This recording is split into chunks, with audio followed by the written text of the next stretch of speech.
You're just the cook. Nothing more. Those were the first words Caleb Rowan spoke to Eliza Moore when she arrived at his ranch with nothing but a worn carpet bag and a heart already shattered by loss. She'd answered his advertisement expecting coldness. She'd known enough of it since her husband died, but she never imagined that his 6-year-old daughter would change everything. The moment Maggie whispered, "Can you tuck me in too?" Eliza's carefully built walls began to crumble. What she didn't know was that saving this broken family would nearly cost her everything. If you want to see how Eliza transforms this house of silence into a home of hope, stay with me until the very end. And please, hit that like button and leave a comment with your city so I can see how far this story travels across the world. The stagecoach lurched to a stop, sending up a cloud of Wyoming dust that hung in the late afternoon light like a curtain between Eliza Moore and her uncertain future. She pressed one gloved hand against the window frame, steadying herself as the driver's rough voice called out that this was as far as he went. The Rowan Ranch lay another 2 miles up the rutted path that disappeared into the rolling grasslands ahead. Eliza gathered her carpet bag. Everything she owned in the world fit into that single piece of worn leather, and stepped down onto the hard-packed earth. The May sun was warm on her shoulders, but it did nothing to chase away the chill that had settled into her bones over the past 6 months. 6 months since Thomas died. 6 months since the fever took him in 3 brutal days, leaving her with nothing but debts and the cold judgment of a town that had no use for a childless widow of 24. The stagecoach pulled away, its wheels grinding against stone and soil, and Eliza stood alone beneath the vast blue dome of the sky. Wyoming was different from Ohio, wider, emptier, more honest in its indifference. Back home, people had whispered their cruelty behind raised hands and closed doors. Here, the land didn't bother with pretense. It simply was what it was, beautiful, harsh, and utterly unforgiving to those who came unprepared. She adjusted the pins in her dark blonde hair, tucked a loose strand behind her ear, and began walking. The advertisement she'd answered had been brief to the point of coldness. Cook needed, room and board, no children, no expectations. See Rowan Ranch, Wyoming Territory. She'd written back immediately, her letter careful and measured, listing her experience in the kitchen and her willingness to work hard. His response had come 3 weeks later, just as terse. Position available. Arrive by May 15th. Wages discussed upon arrival. It wasn't a warm welcome, but it was a lifeline, and Eliza had learned not to expect warmth from the world anymore. The walk took longer than she'd anticipated. Her boots, already worn thin from too many miles, raised blisters on her heels. The carpet bag grew heavier with each step, though it couldn't have weighed more than 20 pounds. By the time she crested the final rise and saw the ranch spread out below her, the sun had begun its slow descent toward the western mountains, painting everything in shades of gold and amber. The Rowan Ranch was larger than she'd imagined. The main house stood 2 stories tall, built of timber and stone, with a wide porch that wrapped around the front and eastern side. Barns and outbuildings scattered across the property. A stable, a smokehouse, what looked like a bunkhouse for ranch hands.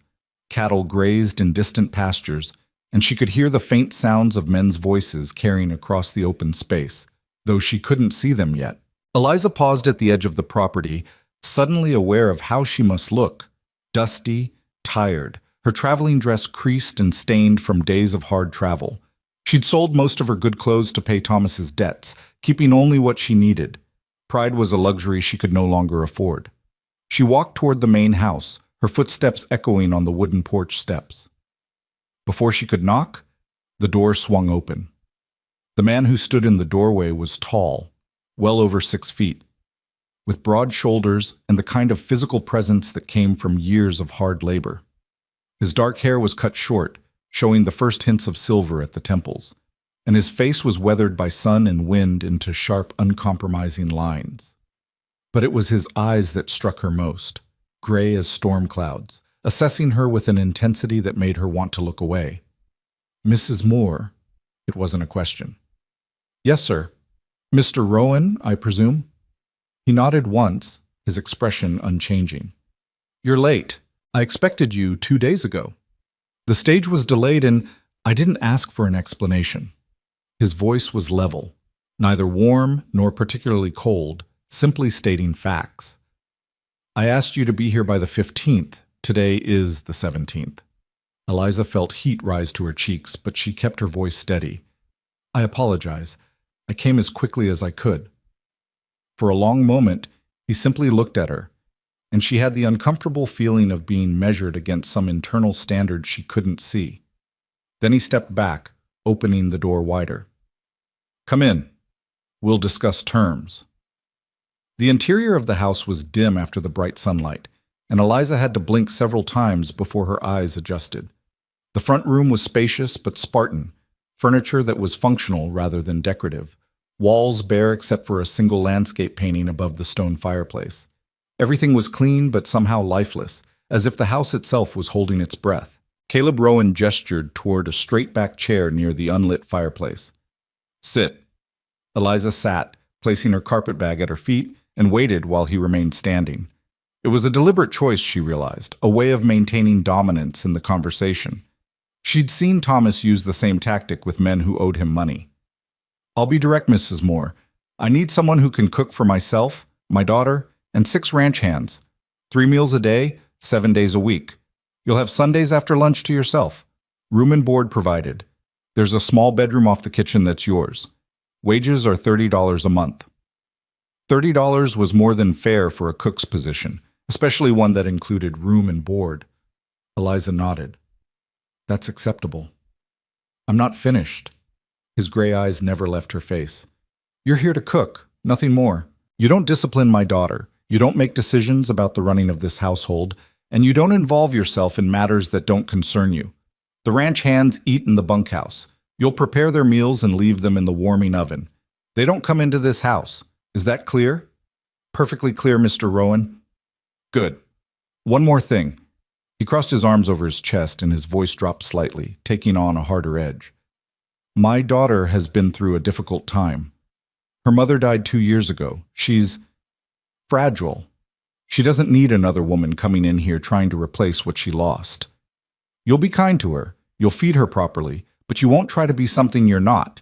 Am I understood? Eliza felt something tighten in her chest. Whether anger or sorrow, she couldn't quite tell. Mr. Rowan, I'm a widow myself. I understand loss, and I understand boundaries. You've hired me as a cook, and that's what I'll be. Something flickered across his face. Surprise, perhaps? Or maybe just a reassessment.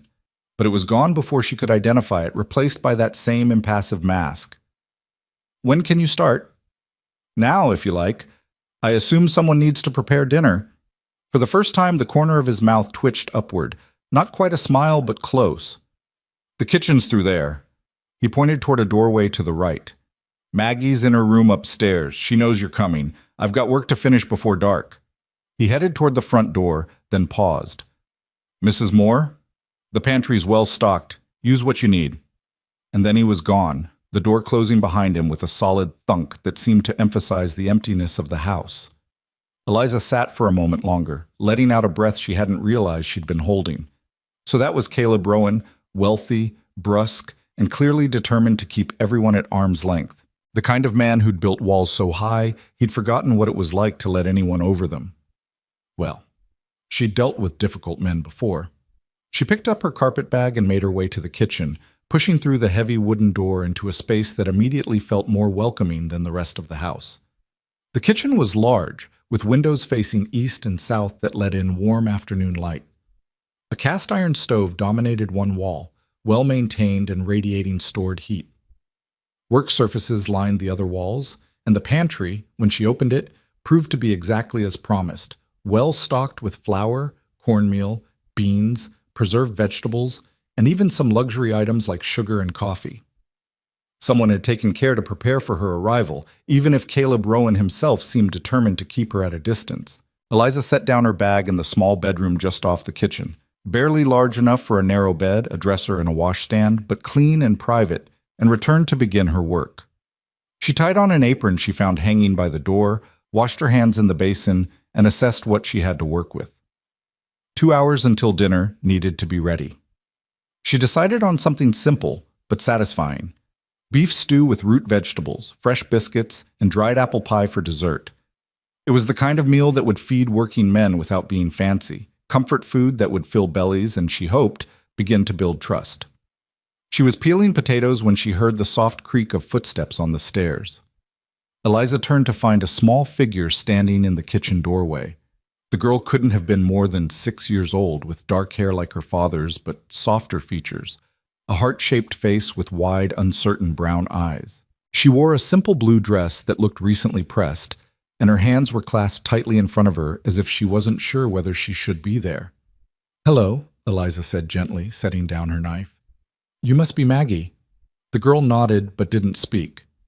"I'm Mrs. Moore, but you can call me Miss Eliza if you'd like." She smiled, keeping her movements slow and unthreatening. "Would you like to help me peel potatoes?" Maggie hesitated, then shook her head, but she didn't leave. Instead, she moved a little closer, her eyes taking in every detail of Eliza's face and dress.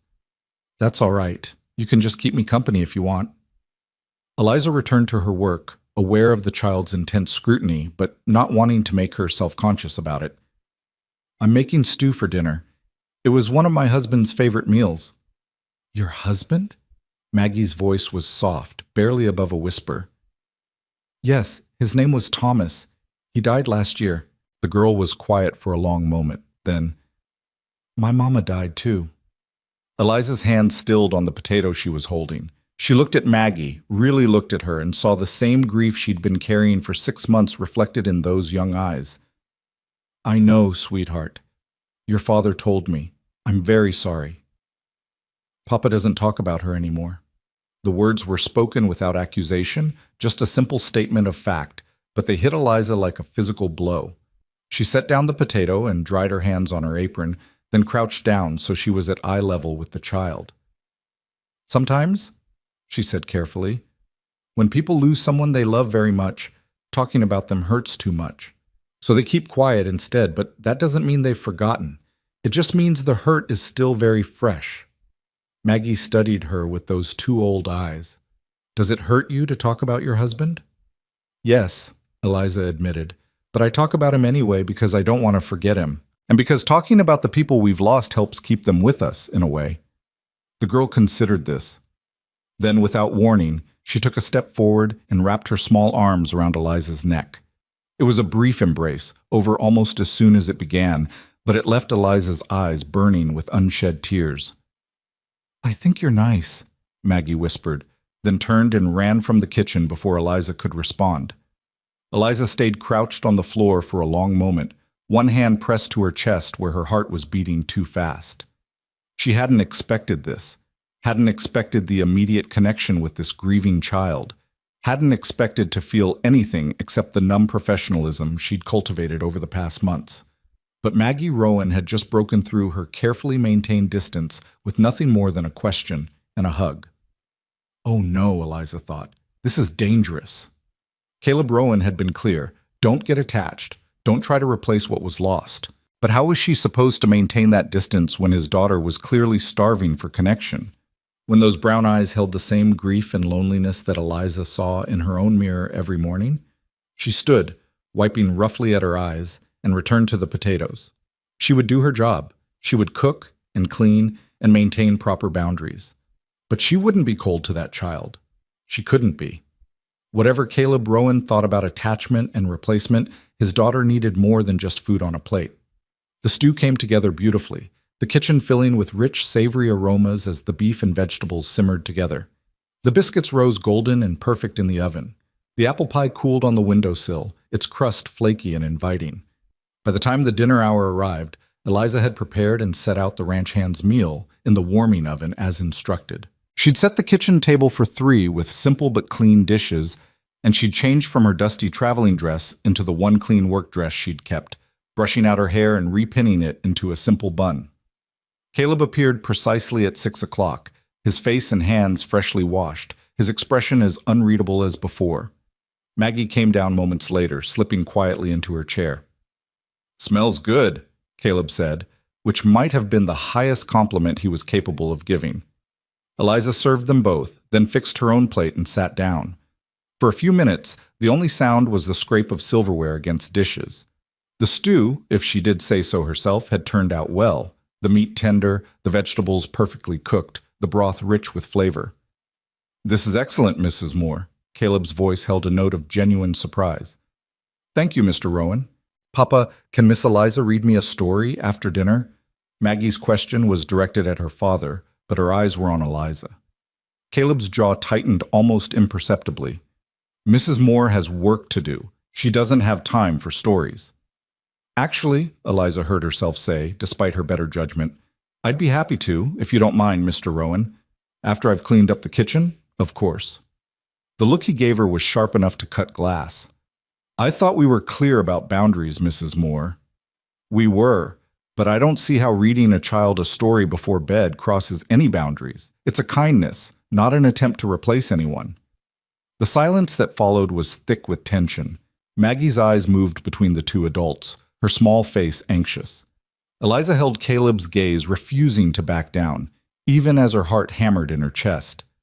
Finally, Caleb set down his fork. "One story, nothing more. And Maggie, you go to sleep right after. Understand?" The girl's face lit up with a smile that transformed her entirely. "Yes, Papa. Thank you."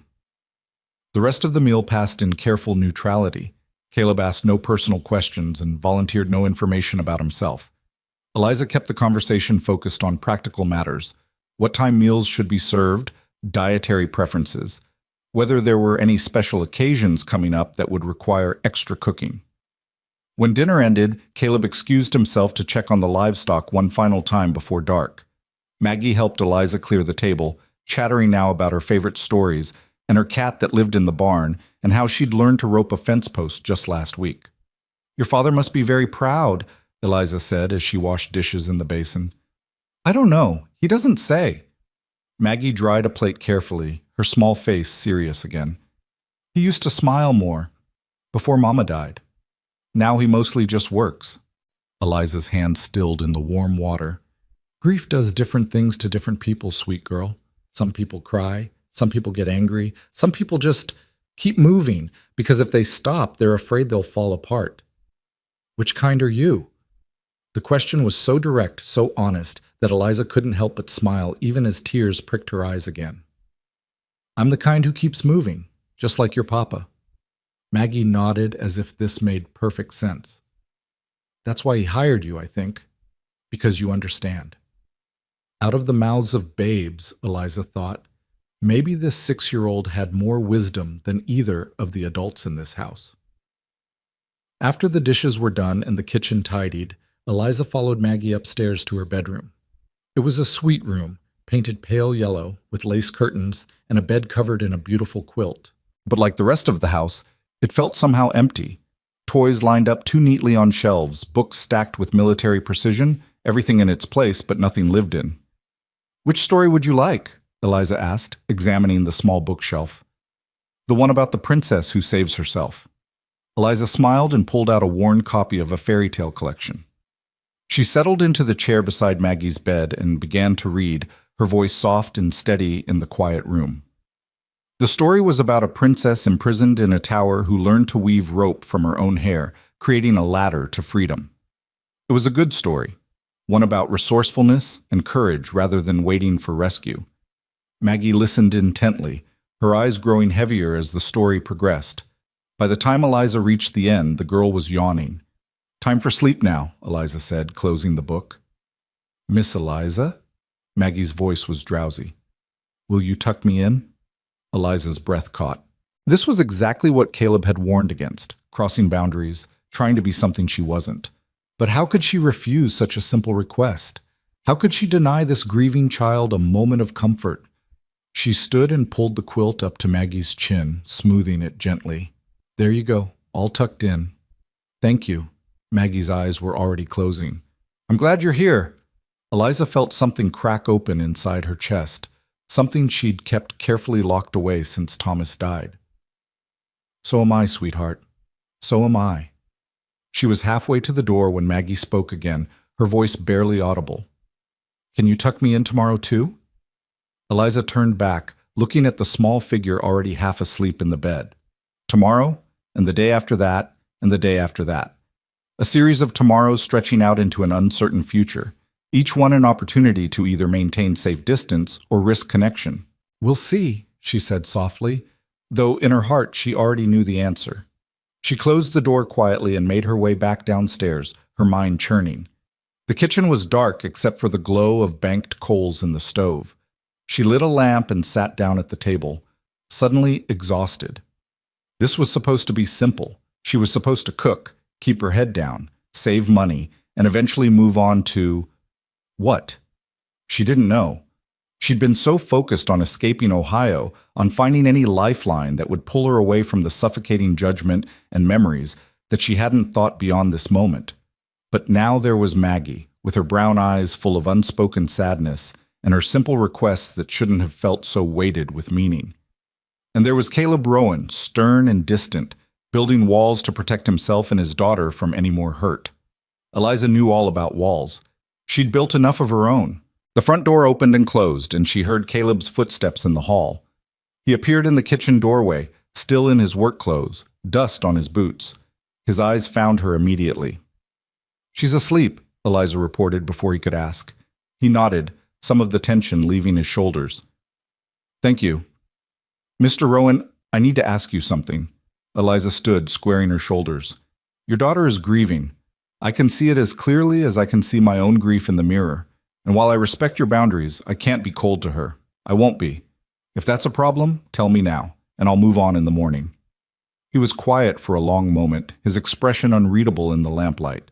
Then he moved further into the kitchen, pulling out a chair and sitting down heavily. He looked tired, not just physically, but bone-deep exhausted in a way that had nothing to do with ranch work. 2 years, he said finally. It's been 2 years since Sarah died. Fever took her in less than a week. One day she was laughing and planning Maggie's birthday party, and the next, he rubbed a hand over his face. I thought time would help. I thought if I just kept things stable, kept the routine, Maggie would adjust. But she's not adjusting. She's just fading, like a flower that doesn't get enough sun. Children need more than stability, Eliza said gently. They need warmth, connection, permission to feel their feelings instead of burying them. Like I'm doing, you mean? It wasn't really a question. I don't presume to judge you, Mr. Rowan. Everyone handles grief differently. But you think I'm handling it wrong? Eliza chose her words carefully. I think you're protecting your daughter the best way you know how. But sometimes protection can look a lot like isolation. He looked at her then, really looked at her, and for the first time she saw past the walls to the man beneath, a man who was just as lost as his daughter, just as desperate for relief from the weight of grief, but who'd convinced himself that feeling less was the same as hurting less. I can't lose her too, he said quietly.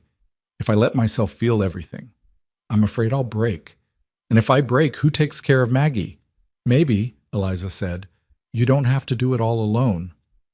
The words hung in the air between them, full of meaning neither of them was quite ready to acknowledge. Caleb stood abruptly, the moment broken. It's late. You should rest. Tomorrow's a full day. He paused at the door. Mrs. Moore? You can read to Maggie every night if you want, and if she asks you to tuck her in. He didn't finish the sentence, but his meaning was clear. Thank you, Mr. Rowan. He nodded once and disappeared into the dark hallway. Eliza heard his footsteps on the stairs, then the quiet closing of a door somewhere above. She sat alone in the kitchen for a little while longer, watching the lamplight flicker across the walls. Outside, the Wyoming night was alive with sounds, crickets chirping, cattle lowing in distant pastures, the wind moving through new grass.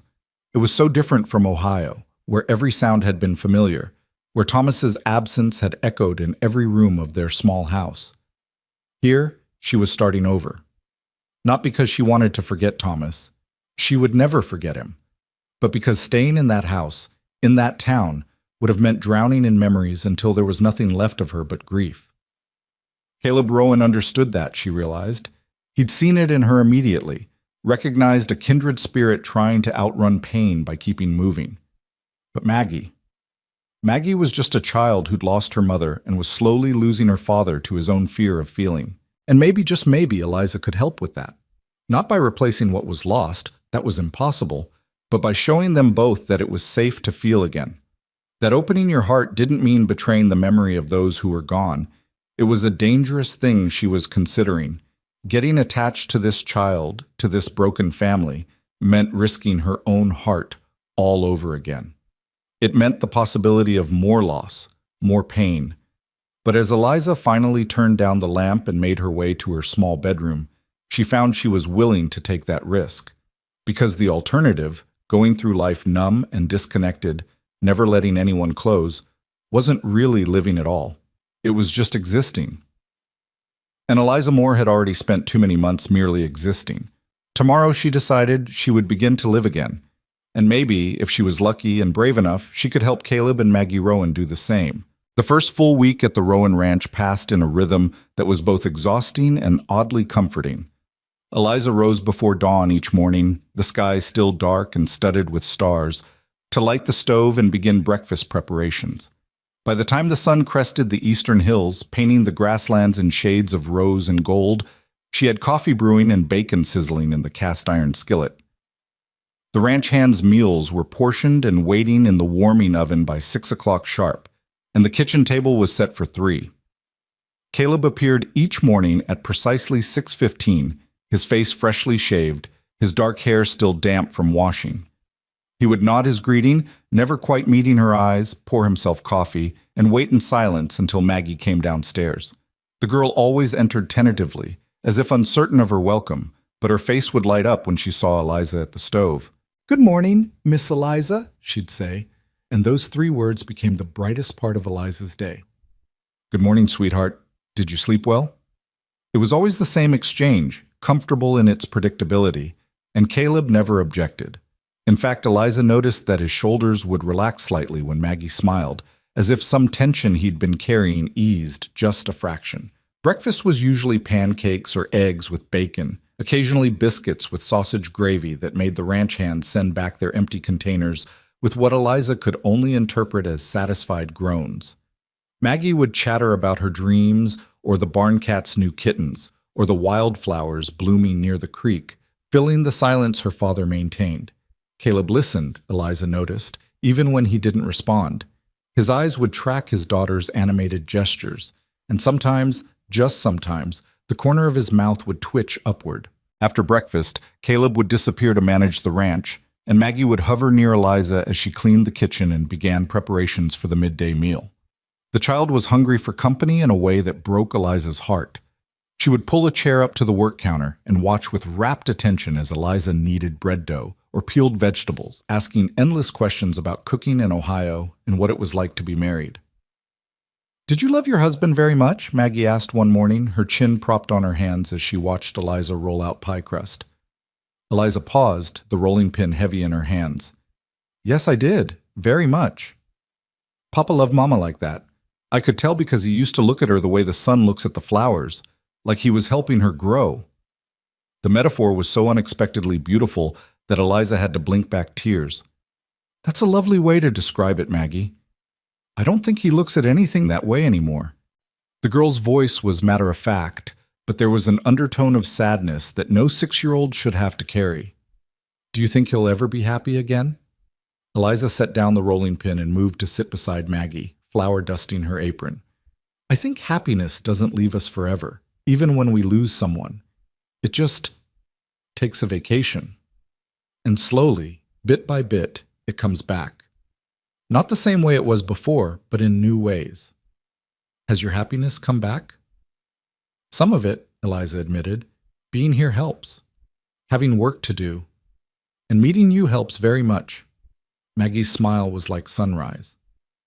"Really?" "Really and truly." The girl threw her arms around Eliza's neck with the wholehearted enthusiasm of childhood, and Eliza held her close, breathing in the scent of sunshine and innocence. When they separated, Maggie's eyes were bright with something that looked like hope.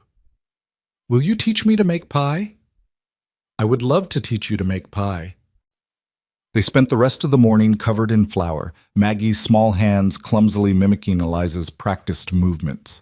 The crust was uneven and the filling leaked slightly, but when it came out of the oven that afternoon, golden and fragrant, Maggie's pride was palpable. "Papa has to try it first," she insisted. "Can we save him the biggest piece?" "Of course we can." That evening, when Caleb came in for dinner and saw the slightly lopsided pie cooling on the counter, he raised an eyebrow. "Did we have a flour explosion?" Maggie giggled. Actually giggled, a sound Eliza suspected hadn't been heard in this house for far too long. "Miss Eliza taught me to make pie.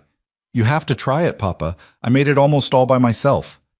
Something shifted in Caleb's expression, so subtle Eliza almost missed it. His eyes moved from the pie to his daughter's flour-dusted face to Eliza, still wearing her apron and probably looking just as messy as Maggie. When he spoke, his voice was gentler than she'd heard it before. "Then I'm sure it's the best pie I'll ever taste." At dinner, he took a large bite and made a show of savoring it, his eyes closing as if in ecstasy. Delicious. Absolutely perfect. "Really?" Maggie was practically bouncing in her chair. "Would I lie to you?"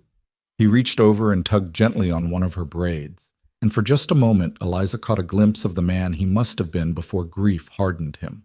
Warm, playful, present.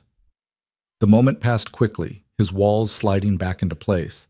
But it had happened, and Eliza filed it away as evidence that Caleb Rowan wasn't as unreachable as he pretended to be. The days lengthened as May gave way to June, and the ranch came alive with activity. Calves were branded, fences were mended, and the garden plot behind the kitchen began to sprout with the vegetables Eliza had planted in the early morning hours. She found she loved the physical work, the ache in her muscles at day's end, the dirt under her fingernails, the tangible evidence of growth and life. Maggie became her constant shadow, helping to water the seedlings and pull weeds, narrating elaborate stories about the adventures of garden vegetables. The tomato plants were a family of explorers. The bean vines were climbing to reach a castle in the clouds. The carrots were secret agents tunneling to China. "You have quite an imagination," Eliza said, smiling as Maggie explained that the squash were actually sleeping dragons. "Mama used to tell me stories.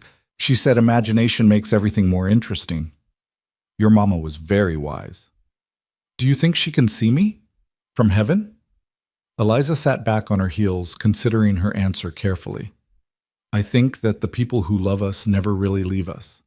They stay in our memories and our hearts, and in that way, they're always with us. Papa says we shouldn't talk about Mama because it makes us sad." "Being sad isn't always bad, Maggie. Sometimes we need to be sad to remember how much we loved someone. And then, after we're done being sad for a while, we can remember all the happy times without it hurting quite so much." The girl thought about this, her young face serious. "I like talking about Mama with you. It doesn't hurt as much as I thought it would. You can talk about her whenever you want to." And Maggie did. Over the following weeks, as they worked in the garden or prepared meals together, stories of Sarah Rowan emerged. How she sang while she cooked. How she wore her hair in a complicated braid that Maggie could never quite replicate. How she made up silly songs about chickens and taught Maggie to dance in the kitchen when it rained. Eliza listened to every story, honoring the memory of a woman she'd never met but was coming to respect deeply. Sarah Rowan had clearly been full of life and love, the kind of mother every child deserved.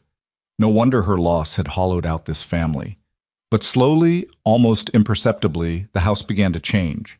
Maggie laughed more often. She brought wildflowers inside and arranged them in mason jars, scattering color throughout the previously stark rooms. She sang the silly songs her mother had taught her, her voice echoing through the hallways, and Caleb, though he remained largely silent, seemed to soften around the edges. He began arriving for dinner a few minutes early, watching from the doorway as Maggie helped Eliza set the table. He asked about the garden's progress. He brought Eliza a wooden crate one evening, saying he'd noticed she was running out of storage space in the pantry and had built this in his workshop. "Thank you, Mr. Rowan," Eliza said, genuinely touched by the gesture. "This is very thoughtful." He shrugged, uncomfortable with the gratitude. "Just practical. Can't have a cook without proper storage." But his eyes betrayed him. There was something softer there, something that looked almost like pleasure at being able to help.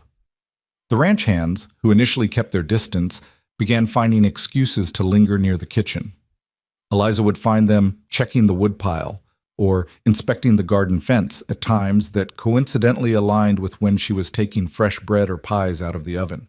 She started leaving extra portions out, and the men would nod their thanks, gruff but appreciative.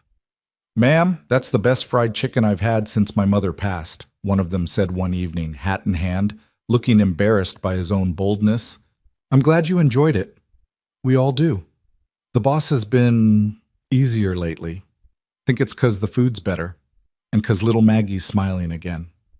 After he left, Eliza stood in the kitchen, that comment settling over her like a warm blanket. She was making a difference here, not just feeding people, but helping to heal something that had been broken. It was both exhilarating and terrifying. One warm afternoon in mid-June, Eliza was in the garden harvesting the first radishes when she heard hoofbeats approaching. She looked up to see a wagon pulling into the yard, driven by a woman in her 50s with iron-gray hair and a no-nonsense expression. Beside her sat a younger woman, perhaps Eliza's age, dressed in a fine traveling suit. "You must be the new cook," the older woman called out, climbing down from the wagon with surprising agility. "I'm Ruth Campbell. My husband owns the ranch to the south. This is my daughter, Victoria." Eliza wiped her hands on her apron and stood, suddenly conscious of how she must look, dirt-stained and wind-blown. "Eliza Moore. Pleased to meet you. We heard Caleb had finally hired someone. Thought we'd come introduce ourselves." Ruth's eyes were sharp and assessing, taking in every detail. "How long have you been here?" "About 5 weeks now." "And how are you finding it? Caleb's not the easiest man to work for, I imagine." There was something in the woman's tone that put Eliza on guard. "He's been perfectly professional." Victoria stepped forward, her smile not quite reaching her eyes. "And little Maggie, how is she adjusting to having another woman in the house?" "She seems to be doing well." "Poor thing, losing her mother so young." Victoria's voice dripped with sympathy that felt performative. "Of course, she needs a woman's influence, someone to guide her into proper young ladyhood. I've told Caleb repeatedly that I'd be happy to help in that regard." Ruth shot her daughter a look that clearly meant be subtle, but Victoria either didn't notice or didn't care. "We should have tea," Ruth said. "Get to know each other properly. After all, we're the closest neighbors, only 12 miles apart."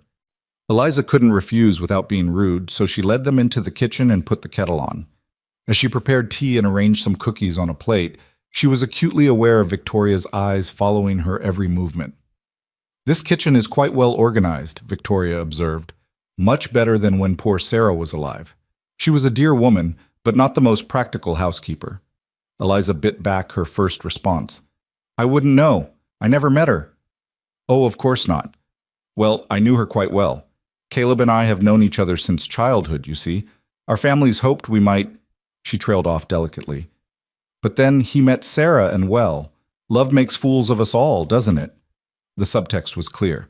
Victoria had wanted Caleb for herself, and now, with Sarah gone, she was positioning herself to finally claim him. "How nice that you remained friends," Eliza said neutrally, pouring tea. "More than friends, really. Almost family." Victoria accepted her cup with a gracious smile. "Which is why I feel it's my duty to ensure Maggie is being properly cared for. Children can be so easily influenced, especially by—" She paused delicately.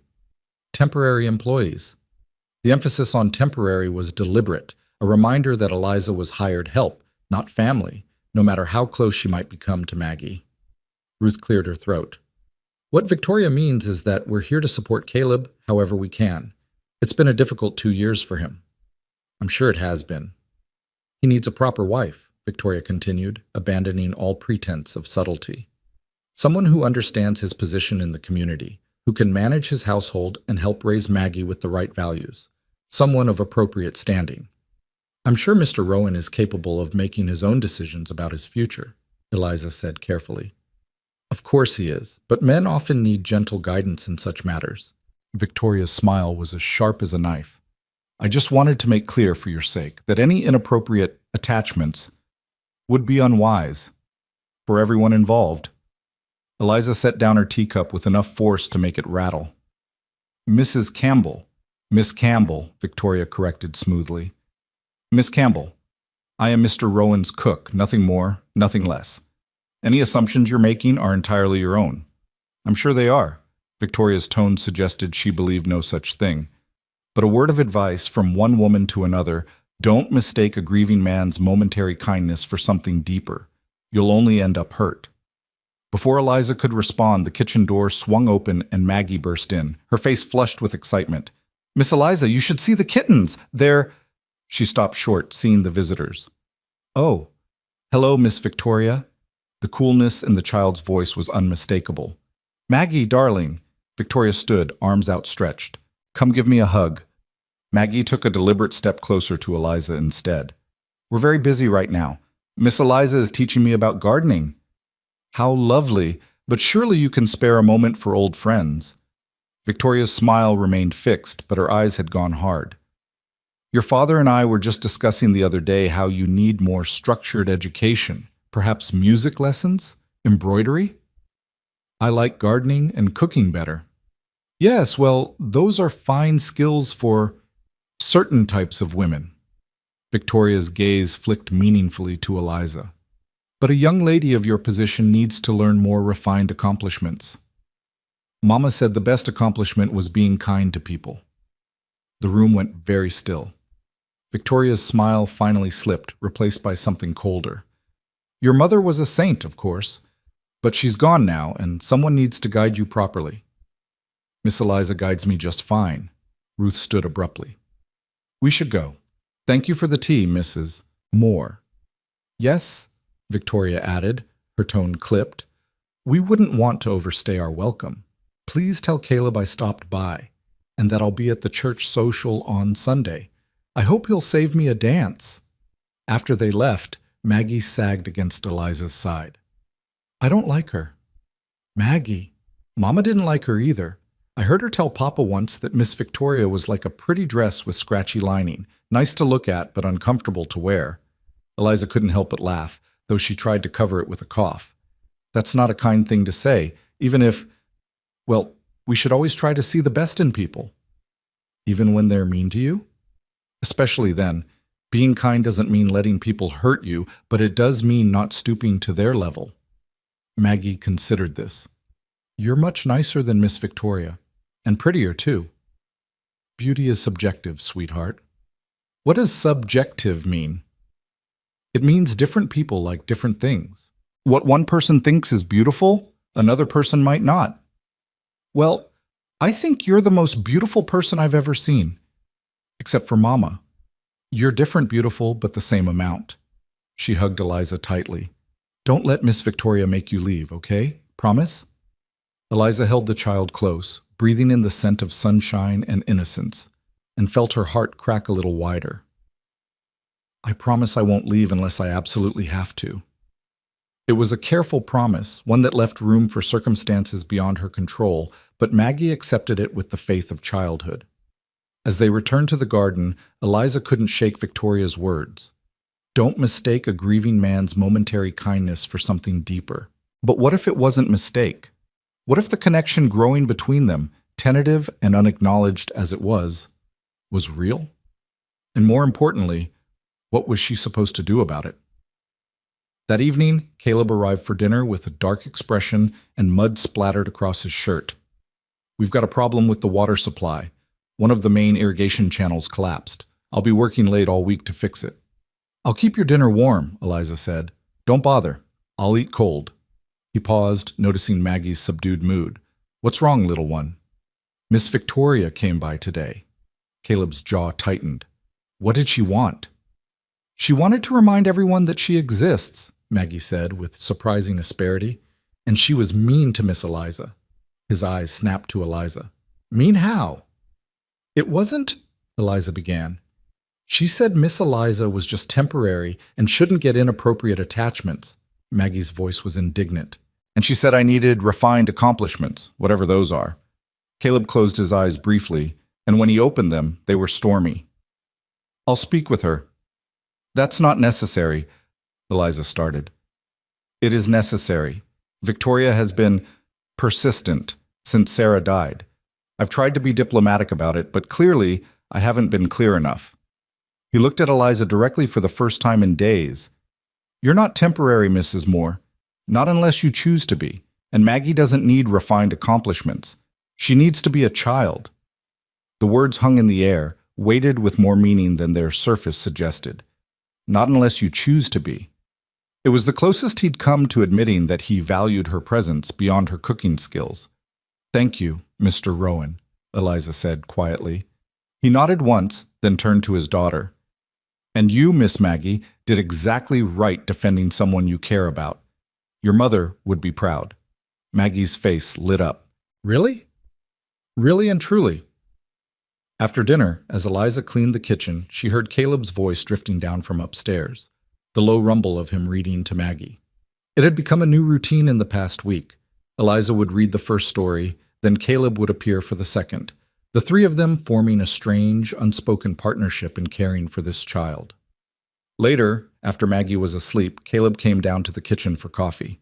He looked exhausted, his hair mussed from running his hands through it, his shirt sleeves rolled up to reveal forearms corded with muscle and crisscrossed with small scars.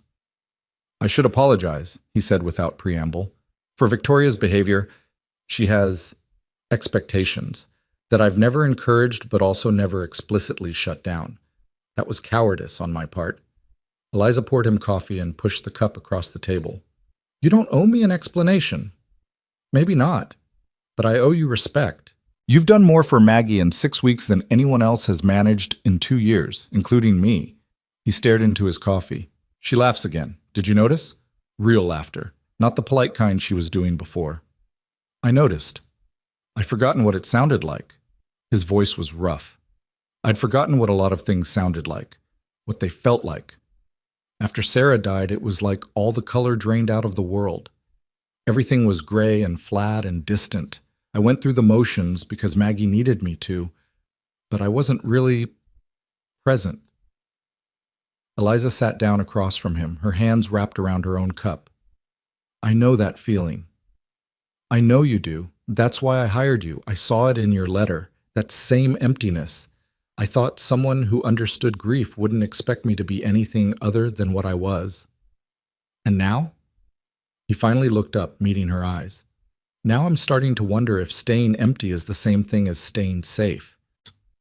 The honesty in his voice struck her like a physical blow. Here was a man who'd armored himself in silence and distance, admitting that maybe, just maybe, he was tired of being alone.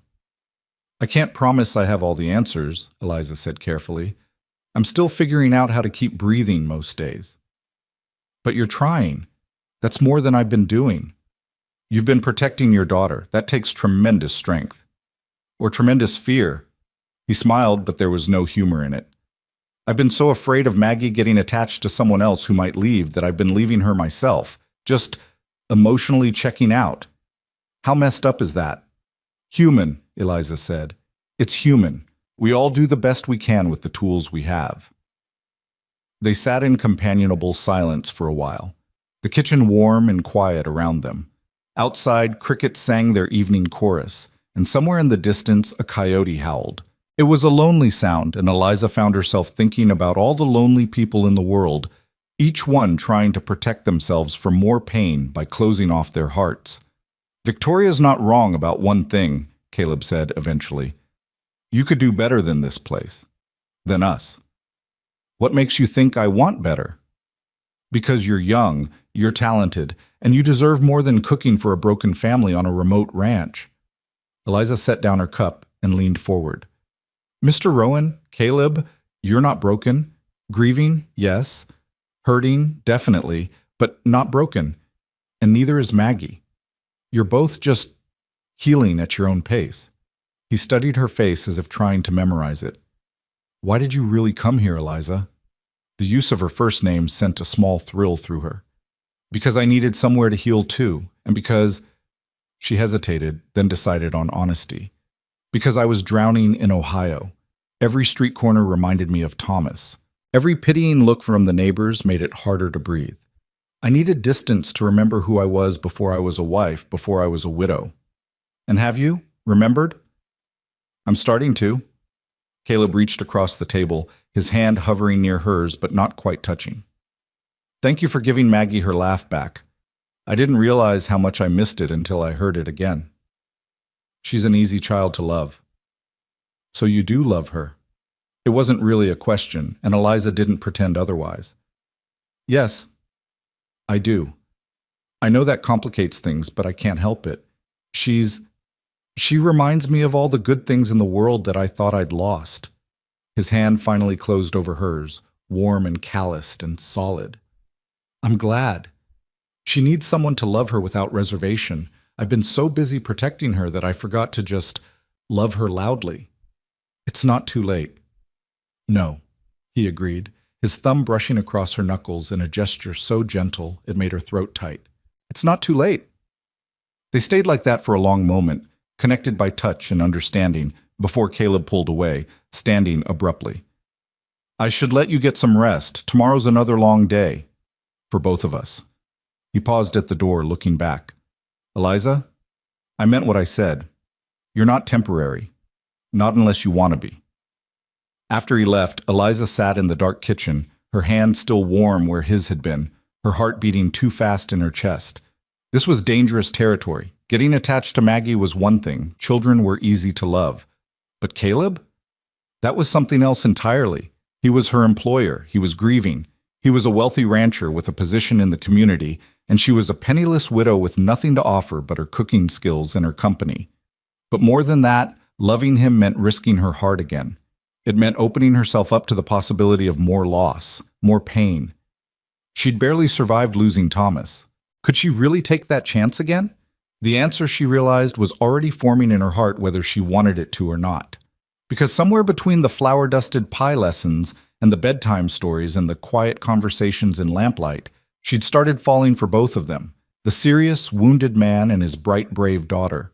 And there wasn't a thing she could do to stop it. The weeks that followed brought a shift so subtle that Eliza couldn't pinpoint exactly when things changed, only that they had. Caleb started lingering in the kitchen after breakfast, nursing his coffee and watching as she and Maggie worked together. He'd offer observations about the weather or mention which sections of fence needed mending, his voice less guarded than before. Sometimes he'd even smile at Maggie's chatter, a real smile that reached his eyes and made him look years younger. The ranch hands noticed too. Eliza overheard them talking one afternoon as she hung laundry on the line behind the kitchen, their voices carrying from the barn. Boss seems different lately, less like a thundercloud waiting to break. It's the woman. She's good for him. Good for the little girl, too. Think he's sweet on her? Man would have to be blind not to be. Question is whether he'll do anything about it. Eliza's hands stilled on the sheet she was pinning, her cheeks burning. She knew she should move, make her presence known, but she found herself frozen, wanting to hear more even as shame heated her face. He won't. Too wrapped up in his grief still. Besides, Victoria Campbell's been circling like a hawk. Her mama's already planning the wedding, I'd wager. Victoria Campbell's got ice water in her veins. That cook's got fire. My money's on the fire. Their laughter faded as they moved deeper into the barn, and Eliza forced herself to continue hanging laundry with shaking hands. Fire. Was that how others saw her? She'd spent so long feeling frozen, numb, empty, that the idea of being fire seemed almost laughable. But maybe they were right. Maybe coming to Wyoming, starting over, choosing to feel again instead of staying safely numb. Maybe that was its own kind of fire. July arrived with scorching heat that turned the grasslands golden and made the air shimmer with mirages. The garden required constant watering, and Eliza found herself rising even earlier to tend it before the sun climbed too high. Maggie would often join her, the two of them working in companionable silence as dawn painted the sky in watercolor shades of pink and orange. One morning, as they knelt between rows of tomato plants heavy with green fruit, Maggie spoke without preamble. Miss Eliza, do you think Papa will ever get married again? Eliza's hand stilled in the dirt. I don't know, sweetheart. That's something only your father can decide. Would you be sad if he did? The question was too perceptive for a 6-year-old, and Eliza chose her words carefully. I would want him to be happy, and you to be happy. That's what matters most. But would you be sad? Maggie persisted, her brown eyes searching Eliza's face. I suppose it would depend on who he married. If she was kind to you and made him smile, then I'd be happy for you both. What if it was Miss Victoria? Eliza couldn't help the small shudder that ran through her. Does your father seem interested in Miss Victoria? No, but she keeps coming around. She was here again yesterday while you were at the general store. She brought a cake that Papa fed to the chickens after she left. Despite herself, Eliza laughed. He didn't. He did. He said it tasted like sweetened sawdust and the chickens deserved better, Maggie giggled. Then he said not to tell anyone because it wouldn't be gentlemanly. Well, your secret's safe with me. Maggie was quiet for a moment, pulling weeds with unnecessary force. I don't want him to marry Miss Victoria. I want him to marry you. The words hung in the morning air, impossible to take back, and Eliza felt her heart stumble in her chest.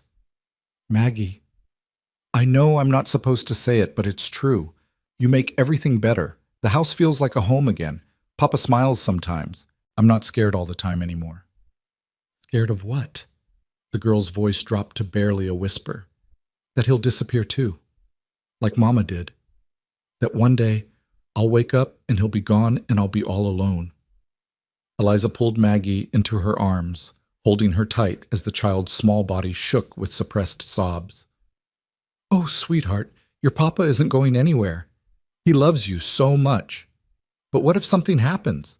What if he gets sick like Mama? What if there's an accident? The words tumbled out in a rush, all the fears Maggie had been holding inside finally breaking free. At least if he married you, I'd still have someone. You wouldn't leave me, would you? I'm not going anywhere, Eliza promised, rocking her gently. Not unless you want me to. But Maggie, you need to talk to your papa about these fears. He needs to know how scared you've been. I can't. It would make him sad. He's already sad, honey. And knowing that you're scared would help him understand what you need from him. They stayed that way until Maggie's tears subsided, the sun climbing higher and chasing away the coolness of dawn. When they finally returned to the house, Maggie's eyes were red, but her shoulders seemed lighter, as if sharing her fears had eased their weight. That afternoon, while Eliza was preparing chicken for dinner, Caleb appeared in the kitchen doorway looking troubled. Can we talk? Of course. She wiped her hands on her apron and gestured to the table. Coffee? Please. She poured 2 cups and sat across from him, noting the tension in his jaw, the way his hands gripped the coffee cup too tightly. What's wrong? Maggie came to find me in the barn earlier. She was crying. His voice was rough. She told me she's been afraid I'm going to die, that she'd be left alone. How did I not know? How did I not see that she was carrying that around? Eliza reached across the table, covering his hand with hers. Because you've been carrying your own grief, and because children are good at hiding what they think will upset the adults they love. She said she talked to you this morning, that you told her she should tell me. He turned his hand over, lacing his fingers through hers. Thank you for seeing what I couldn't, for helping her find the courage to speak. She's a brave girl. She just needed permission to be scared. She also said, he paused, his thumb tracing circles on her palm in a gesture that made her breath catch. She said she wishes I would marry you. The kitchen suddenly felt too warm, too small. Eliza's heart hammered against her ribs. Caleb, she's 6. She doesn't understand. Doesn't she? His gray eyes held hers, intense and searching. Children often see things more clearly than adults. They haven't learned yet to complicate simple truths. And what truth is that? That you've become essential to us. That this house only feels like a home when you're in it. That I wake up in the morning and the first thing I think about is whether you'll be wearing your blue dress or your gray one. That I find excuses to come inside just to hear your voice. He squeezed her hand gently. Eliza, I'm falling in love with you. I think I have been since the day you stood in my kitchen and told me you understood loss. The words should have terrified her.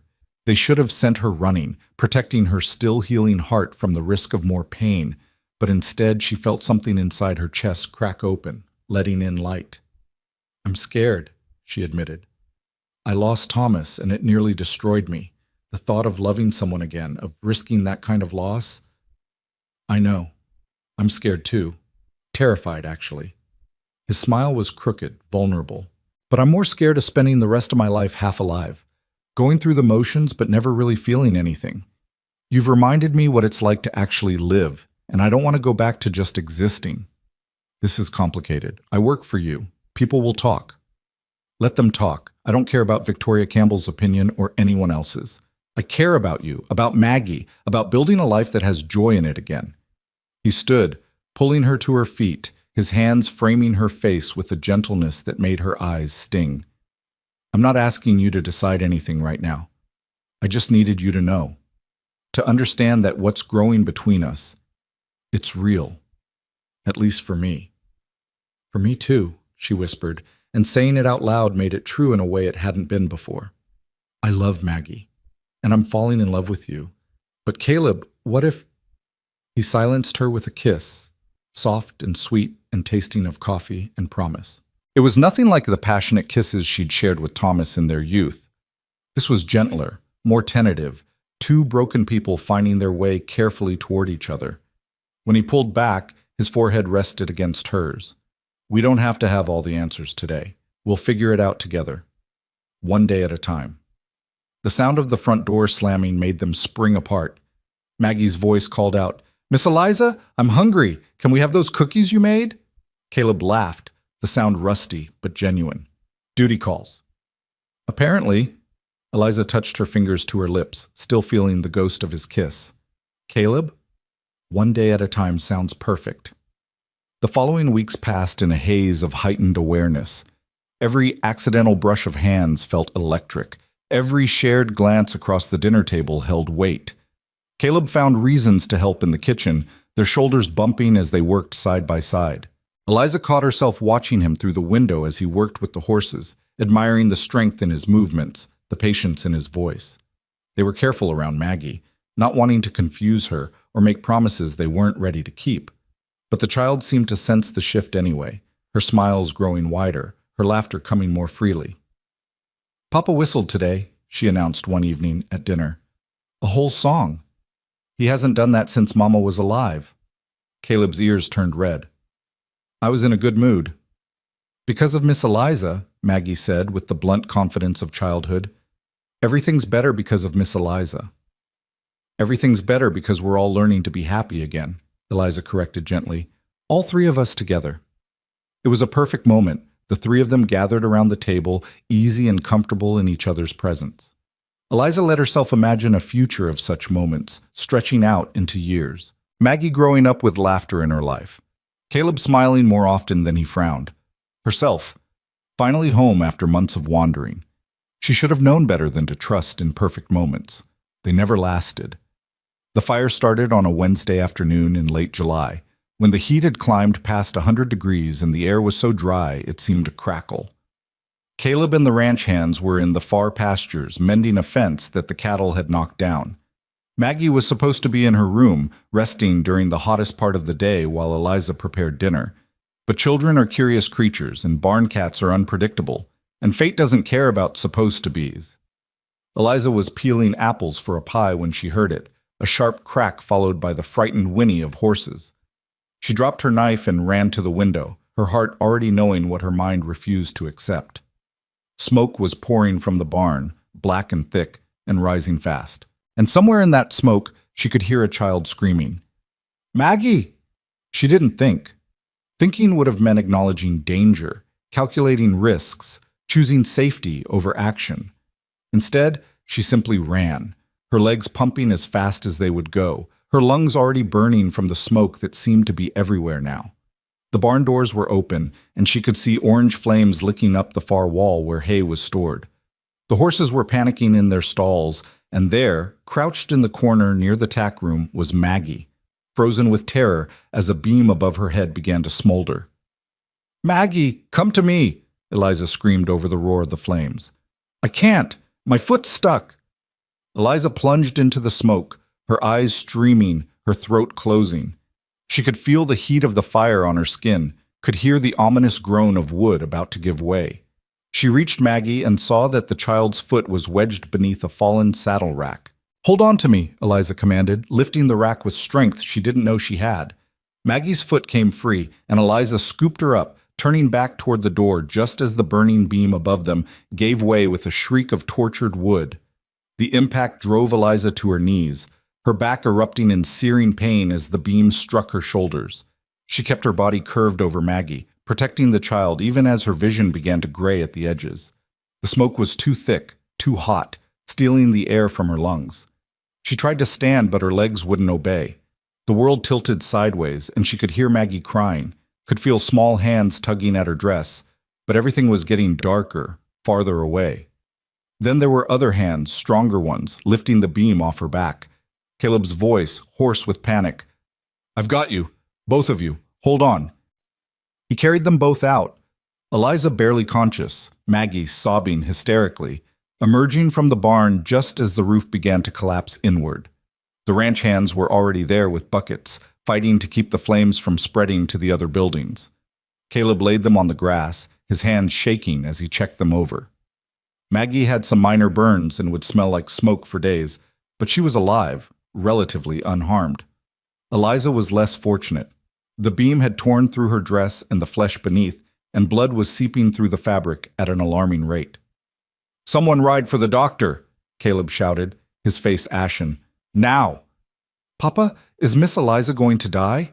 Maggie's voice was small and terrified. "Like Mama?" "No." The word was fierce, definitive. "No, she's not going to die. I won't let her."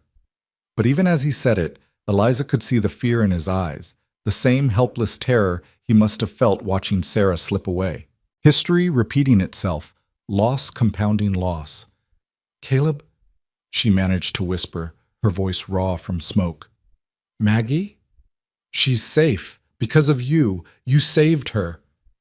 His hands were pressing something against her back, trying to staunch the bleeding, and his face was too close to hers, his eyes too bright. "Why did you run in there? You could have died." "Had to. She's—" Eliza's voice faded, consciousness slipping. "Love her. Love you both. Don't you dare."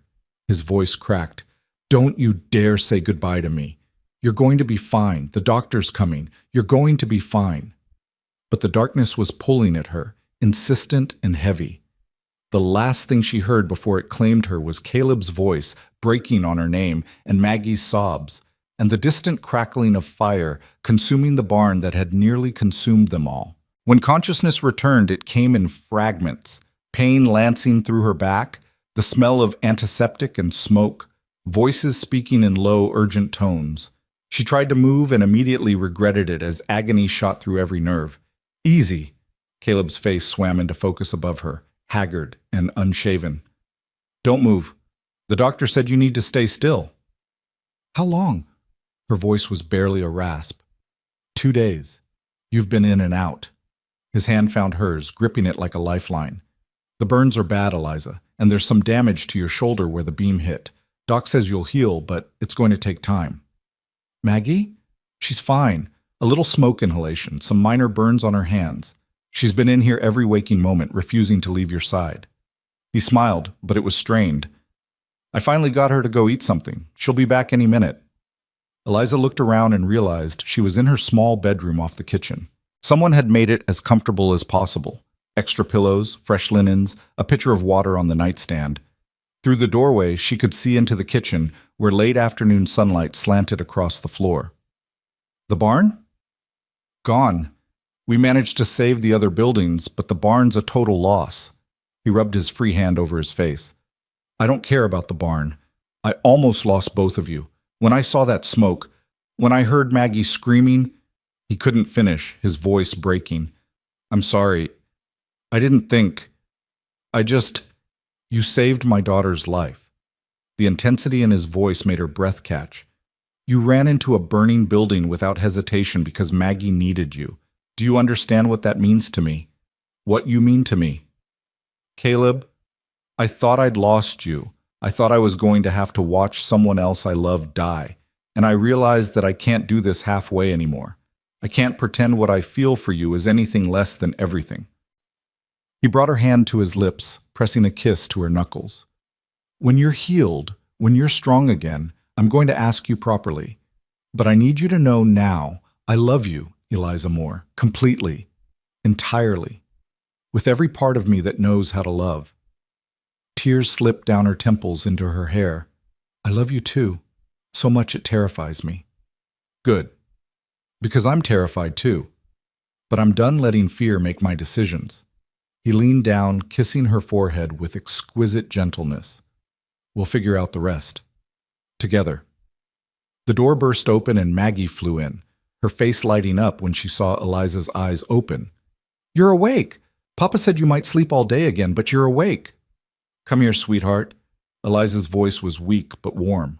Maggie climbed carefully onto the bed, mindful of Eliza's injuries. "I was so scared. I thought you were going to die like Mama, and it would be my fault because I shouldn't have gone in the barn, but there was a kitten, and shh. It's okay. It wasn't your fault. Accidents happen." Eliza brushed the hair back from Maggie's face. "Are you hurt?"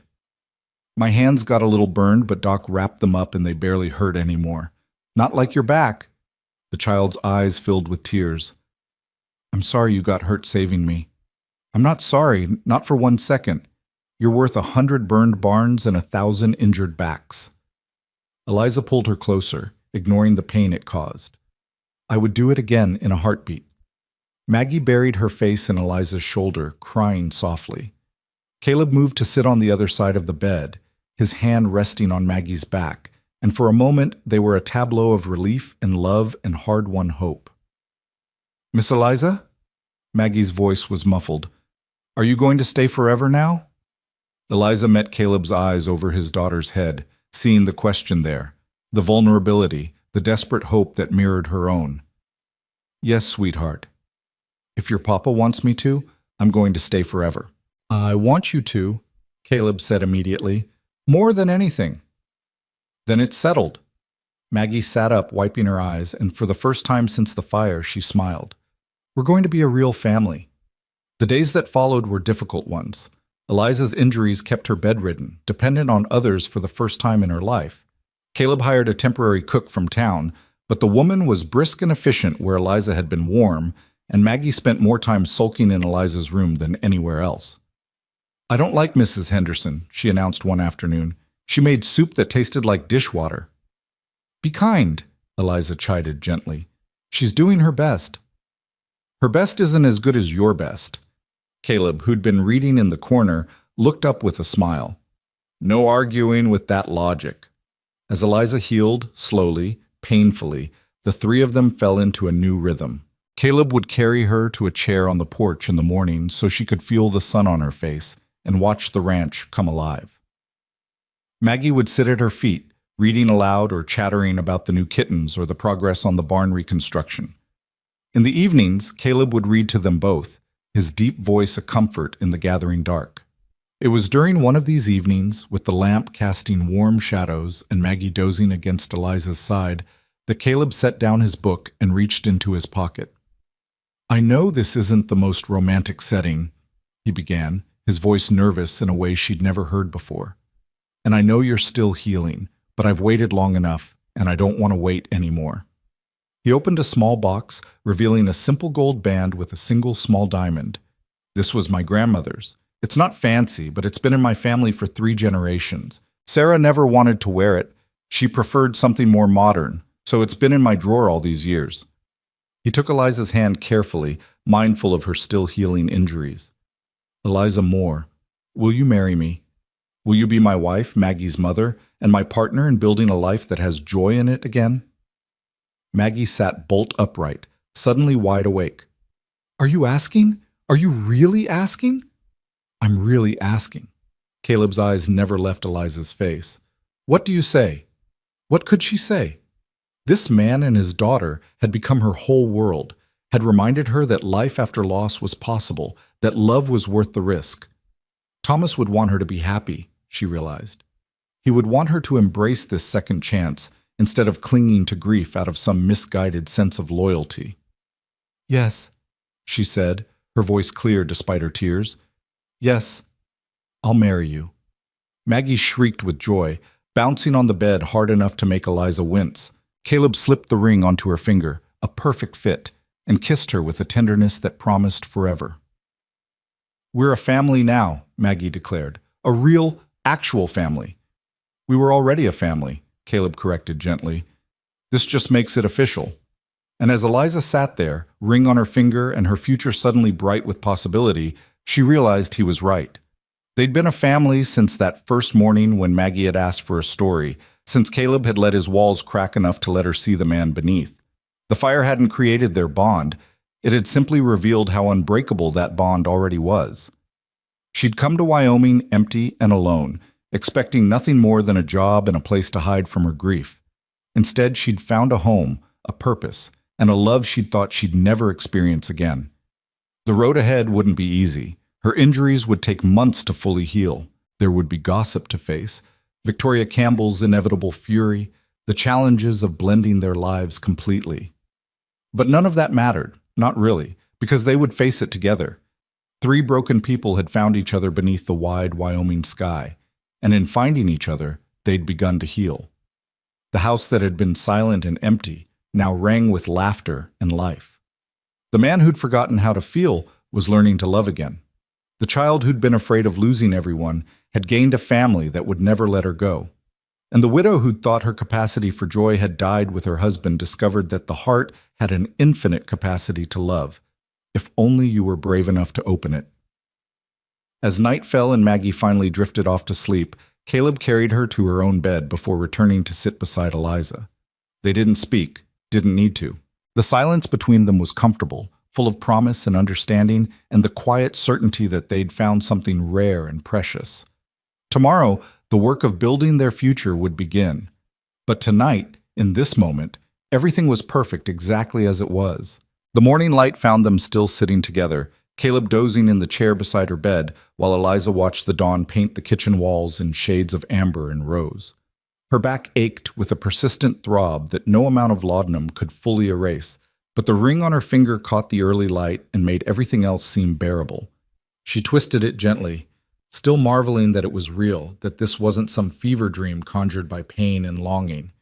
Caleb stirred, his eyes opening slowly before focusing on her face. "You should be sleeping." "I was too happy to sleep." She smiled at him, noting the lines of exhaustion around his eyes. "You should go rest properly. You can't keep spending nights in that chair." "I'm not leaving you alone." "I'm not alone. Mrs. Henderson is sleeping in the spare room upstairs, and Maggie will be up soon." She reached for his hand. "Please, Caleb. You're no good to anyone if you collapse from exhaustion." He stood reluctantly, bending to kiss her forehead. "A few hours. That's all. Then I'm coming back. Take as long as you need. I'm not going anywhere." After he left, Eliza lay in the growing light, listening to the sounds of the ranch waking up around her. Roosters crowing, cattle lowing in distant pastures, the murmur of the ranch hands beginning their daily work. It was a symphony she'd grown to love, proof that life continued its rhythms regardless of human drama. Mrs. Henderson appeared shortly after, a stout woman in her 50s with kind eyes and no-nonsense manner. "You're awake early. How's the pain?" "Manageable." That's what people say when it's actually terrible, but they don't want to admit it. She checked Eliza's bandages with practiced efficiency. "The doc will be by this afternoon to change these. Until then, you need to stay still and drink this." She produced a cup of bitter-smelling tea. "What is it?" "Willow bark and herbs. Better than laudanum for long-term healing.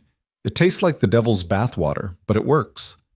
Eliza drank it, grimacing at the flavor, and was rewarded with an approving nod. Mrs. Henderson had just finished helping her sit up slightly when Maggie burst into the room, still in her nightgown, her dark hair a wild tangle. "You're still here!" The relief in her voice was palpable. "Where else would I be, sweetheart? I had a bad dream. I dreamed you left and Papa was sad again, and everything went back to being gray and quiet." She climbed onto the bed with practiced care, nestling against Eliza's uninjured side. "But you're really staying, right? You promised." "I promised, and I meant it. See?" Eliza held up her left hand, showing the ring. "This means I'm part of the family now, forever and always." Maggie traced the ring with one small finger, her expression serious. "Miss Victoria isn't going to like it." Miss Victoria's feelings are her own concern. "She's going to be really mean, meaner than before." The child looked up at her with worried brown eyes. "Are you sure you want to marry Papa, even if people are mean?" Eliza gathered her close, ignoring the pull on her injuries. "Maggie, listen to me. I love your father, and I love you. Nothing anyone says or does can change that. People might gossip or disapprove, but their opinions don't matter. What matters is that we're happy together. Do you understand?" "I think so." Maggie was quiet for a moment. "Mama used to say that small people try to make others feel small too. She said the best thing to do was to be so big inside that their smallness couldn't touch you. Your mama was a very wise woman. I'm glad you're not trying to be exactly like her. Papa said you couldn't be, and he was right. But you're different. Good. Not better or worse good. You're Miss Eliza Good, which is its own special thing. The simple wisdom of it brought tears to Eliza's eyes. That might be the nicest thing anyone's ever said to me. Mrs. Henderson, who'd been tidying the room with tactful silence, cleared her throat. I'll make breakfast. Miss Maggie, you should get dressed and help me. Give Mrs. Moore some rest. Can I come back after? Of course you can. After they left, Eliza closed her eyes, letting exhaustion pull her under for a few hours. When she woke again, it was to the sound of raised voices coming from the kitchen. She recognized Caleb's low rumble and another voice, feminine and sharp, Victoria Campbell. You can't possibly be serious. A cook? A common widow who's been here barely 2 months? How I choose to live my life is none of your concern, Victoria. It most certainly is my concern. Our families have been neighbors for 3 generations. Everyone expected that we would. You expected. I never gave you any reason to believe I felt the same way. Because you were grieving. I understood that. I was patient. And now you throw me over for a woman who has nothing, no family, no connections, no standing in the community? Eliza's stomach twisted with a mixture of anger and shame. Everything Victoria said was true. She had nothing to offer Caleb except herself. What right did she have to think that was enough? What she has, Caleb said, his voice dangerously quiet, is kindness, courage, and genuine love for my daughter. She ran into a burning building to save Maggie's life. She makes this house feel like a home again. And I love her. That's all that matters. You're making a mistake.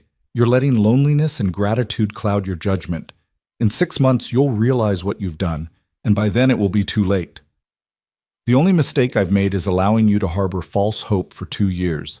I should have been clearer from the beginning. I'm sorry if I hurt you, Victoria, but my decision is final.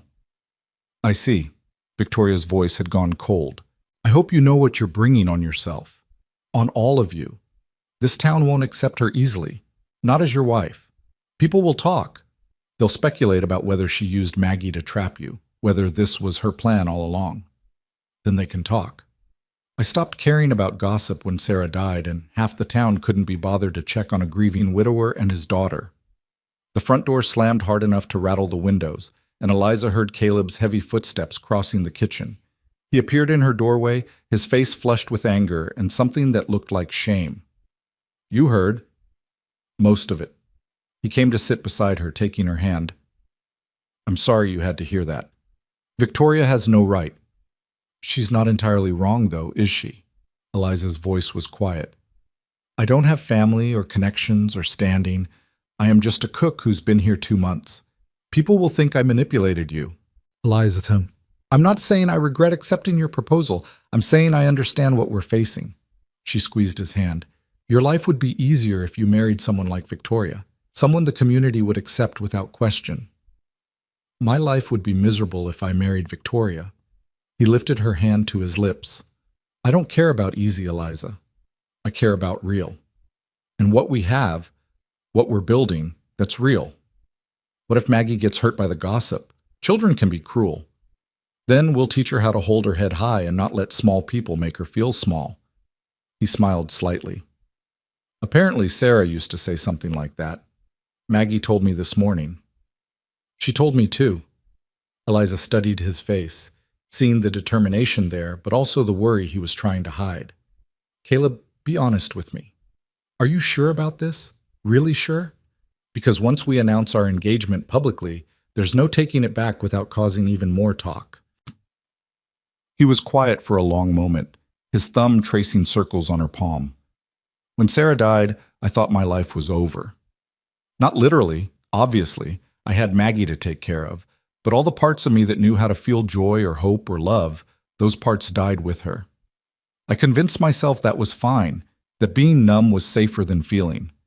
And then you arrived with your worn carpet bag and your careful walls and your grief that matched my own, and everything started changing. He looked at her directly, his gray eyes clear and steady. You didn't push. You didn't try to force happiness on us. You just existed alongside us, letting us be broken while somehow showing us it was okay to start healing. Maggie laughed again because of you. I remembered how to smile because of you. And when I thought I'd lost you in that fire, I realized that being numb wasn't safer. It was just a slower way of dying. Tears streamed down Eliza's face. I feel the same way. You and Maggie gave me a reason to keep breathing when I thought I'd forgotten how. Then we're sure, both of us. Everything else, Victoria's anger, the town's gossip, all of it, we'll handle it together. He leaned forward carefully, kissing her with a tenderness that made her heart ache. I love you, Eliza Moore. Soon to be Eliza Rowan, and I'm not ashamed of that or apologetic about it. I love you too. Maggie appeared in the doorway, having clearly been eavesdropping. Are we still getting married? Miss Victoria didn't ruin it? Nothing could ruin it, Caleb assured her. Though maybe we should have the wedding sooner rather than later, before your Miss Eliza has time to come to her senses and realize she could do better. I'm not going anywhere, Eliza said firmly, though I would like to be able to stand on my own for the ceremony. How long did the doctor say? Another 3 weeks before I can move normally, 6 before the burns are fully healed. Then we'll wait 6 weeks. I want you to have the wedding you deserve, not one where you're in pain through the whole thing. But fate, it seemed, had other plans. 3 days later, as Eliza was finally able to sit up in a chair on the porch for more than an hour at a time, a rider came galloping up to the house in a cloud of dust. He swung down from his horse, his face urgent. Mr. Rowan, there's been an accident at the Campbell Ranch. Their barn roof collapsed. 3 men trapped. They're asking for help. Caleb was already moving, calling for the ranch hands, organizing a rescue party. He paused at Eliza's chair, bending to kiss her forehead. I have to go. Whatever our differences with Victoria, those men need help. Of course, be careful. Always. He looked at Maggie, who'd come running at the commotion.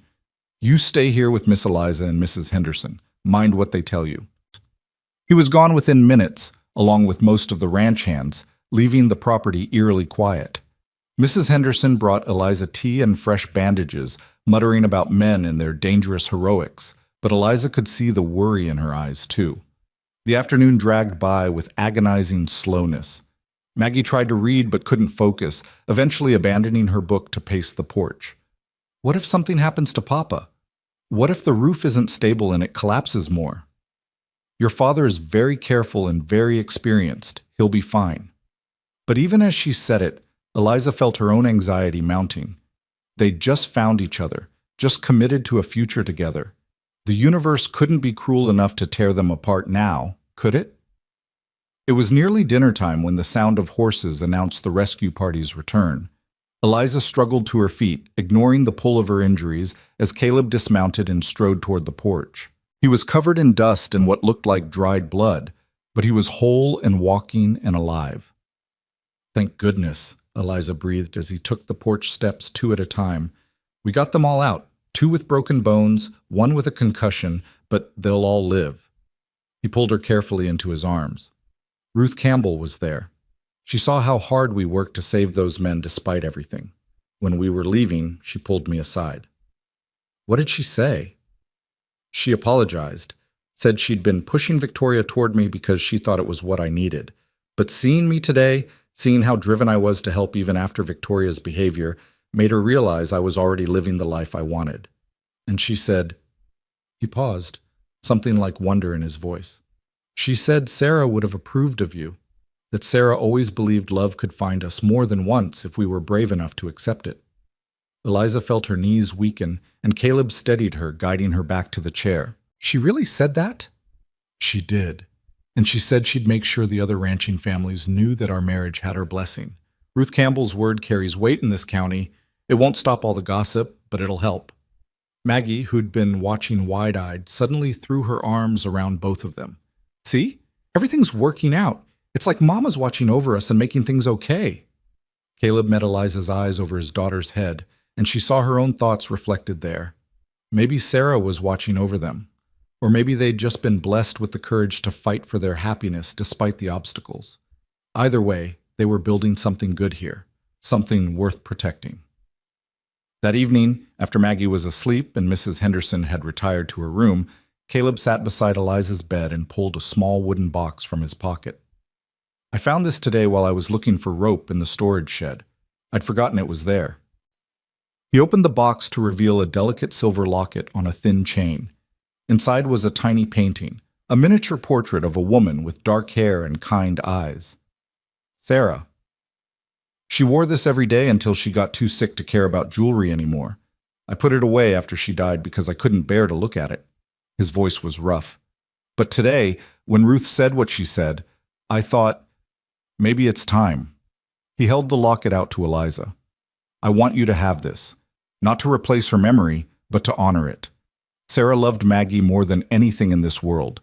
If she could see how much you love our daughter, how well you care for her, she'd want you to have this. A way of passing the torch, so to speak. Eliza took the locket with trembling hands. Caleb, are you sure? This is so personal. I'm sure. You're not erasing Sarah by loving us. You're continuing what she started, building a family full of love and laughter. That's what she would have wanted. He fastened the chain around Eliza's neck.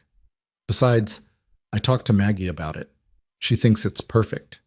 She said it means both her mothers are close to her heart now. The tears came then, flowing freely, and Caleb held her while she cried, for Sarah, for Thomas, for all the loss and pain that had brought them to this moment, and for the unexpected joy of finding love again when she'd thought that part of her life was over. I'll honor her memory, Eliza whispered. I'll make sure Maggie never forgets her. I know you will. That's why I love you. The weeks that followed brought a new rhythm to their lives. As Eliza healed, she began taking on more of her old duties, though Caleb and Mrs. Henderson conspired to keep her from overdoing it. She'd find chairs mysteriously placed near work surfaces so she could sit while cooking. Heavy tasks would be completed before she could attempt them. Maggie became her shadow again, helping with everything and chattering constantly about the wedding. Can I have a new dress? A blue one like the sky? Of course you can. And can we have a cake? A really big cake with flowers made of frosting? Whatever kind of cake you want, sweetheart. And will I get to call you Mama, or should I still call you Miss Eliza? Eliza set down the potato she'd been peeling and pulled Maggie into her lap, careful of her still healing back. You can call me whatever feels right to you. If you want to call me Mama, I would be honored. If you want to keep calling me Miss Eliza, that's perfectly fine too. And if you want to call me something completely different, we can figure that out together. Maggie thought about this seriously. I think Mama Eliza. Because you're going to be my mama, but you're also you. Not my first mama, but my second mama. Is that okay? That's more than okay. That's perfect. The child beamed. Papa's going to be so happy. He told me yesterday that getting married to you was like the sun coming back after a long winter. He said you make everything warm again. Did he now? Eliza felt her cheeks heat. He did. He also said, I'm not supposed to tell you that because it's embarrassing, but I think you should know. Maggie grinned impishly. He talks about you a lot when you're not around, about how brave you are and how pretty you look in the morning light and how your laugh sounds like music. Maggie Rowan, are you spying on your father? Not spying, just paying attention. She hopped off Eliza's lap. I'm going to go tell him you're almost done with dinner and that I told you all the mushy things he said. He'll turn really red and it'll be funny.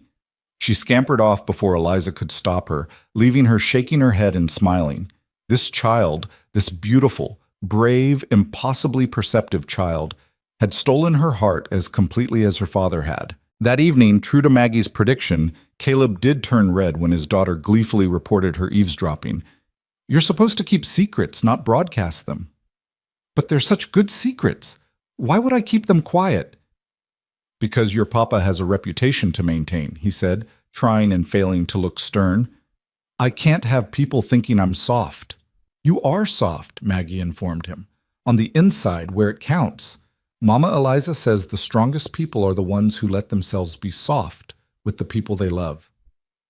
Caleb's eyes found Eliza's across the table. Mama Eliza? If that's all right with you, it's more than all right. His voice was thick with emotion. It's perfect.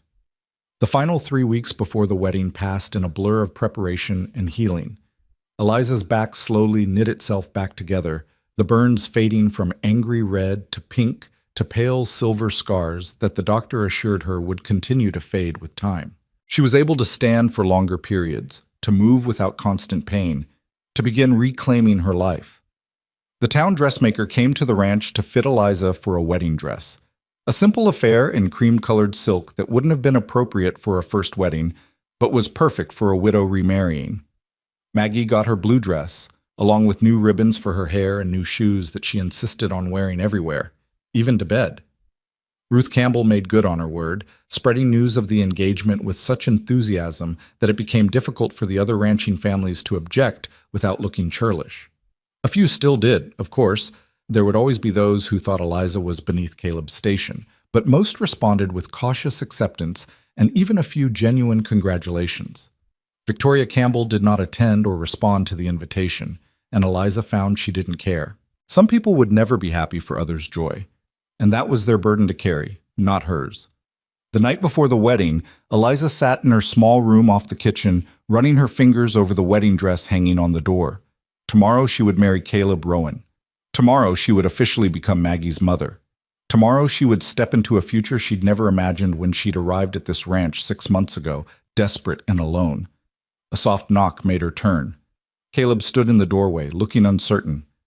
"I know it's bad luck to see each other the night before, but I needed to tell you something. Come in." He closed the door behind him and crossed to where she sat, taking her hands in his. "I've been thinking about what Victoria said, about whether I'm making a mistake, whether this is really love or just gratitude and loneliness." Eliza's heart stuttered. And I know the difference. I love Sarah desperately, completely, with the passion of youth and first love.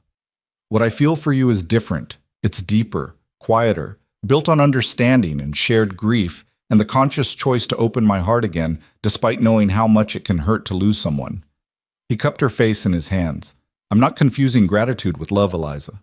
I'm grateful to you, yes, but I also love you. Those are two separate things that happen to exist at the same time. I love you too. So much it terrifies me sometimes."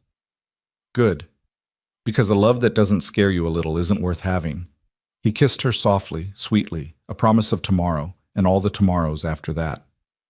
"Get some sleep. I'll see you at the altar." After he left, Eliza lay in the darkness, touching the locket that held Sarah's picture, and whispered into the quiet, "Thank you, for loving them first, for showing them what family means.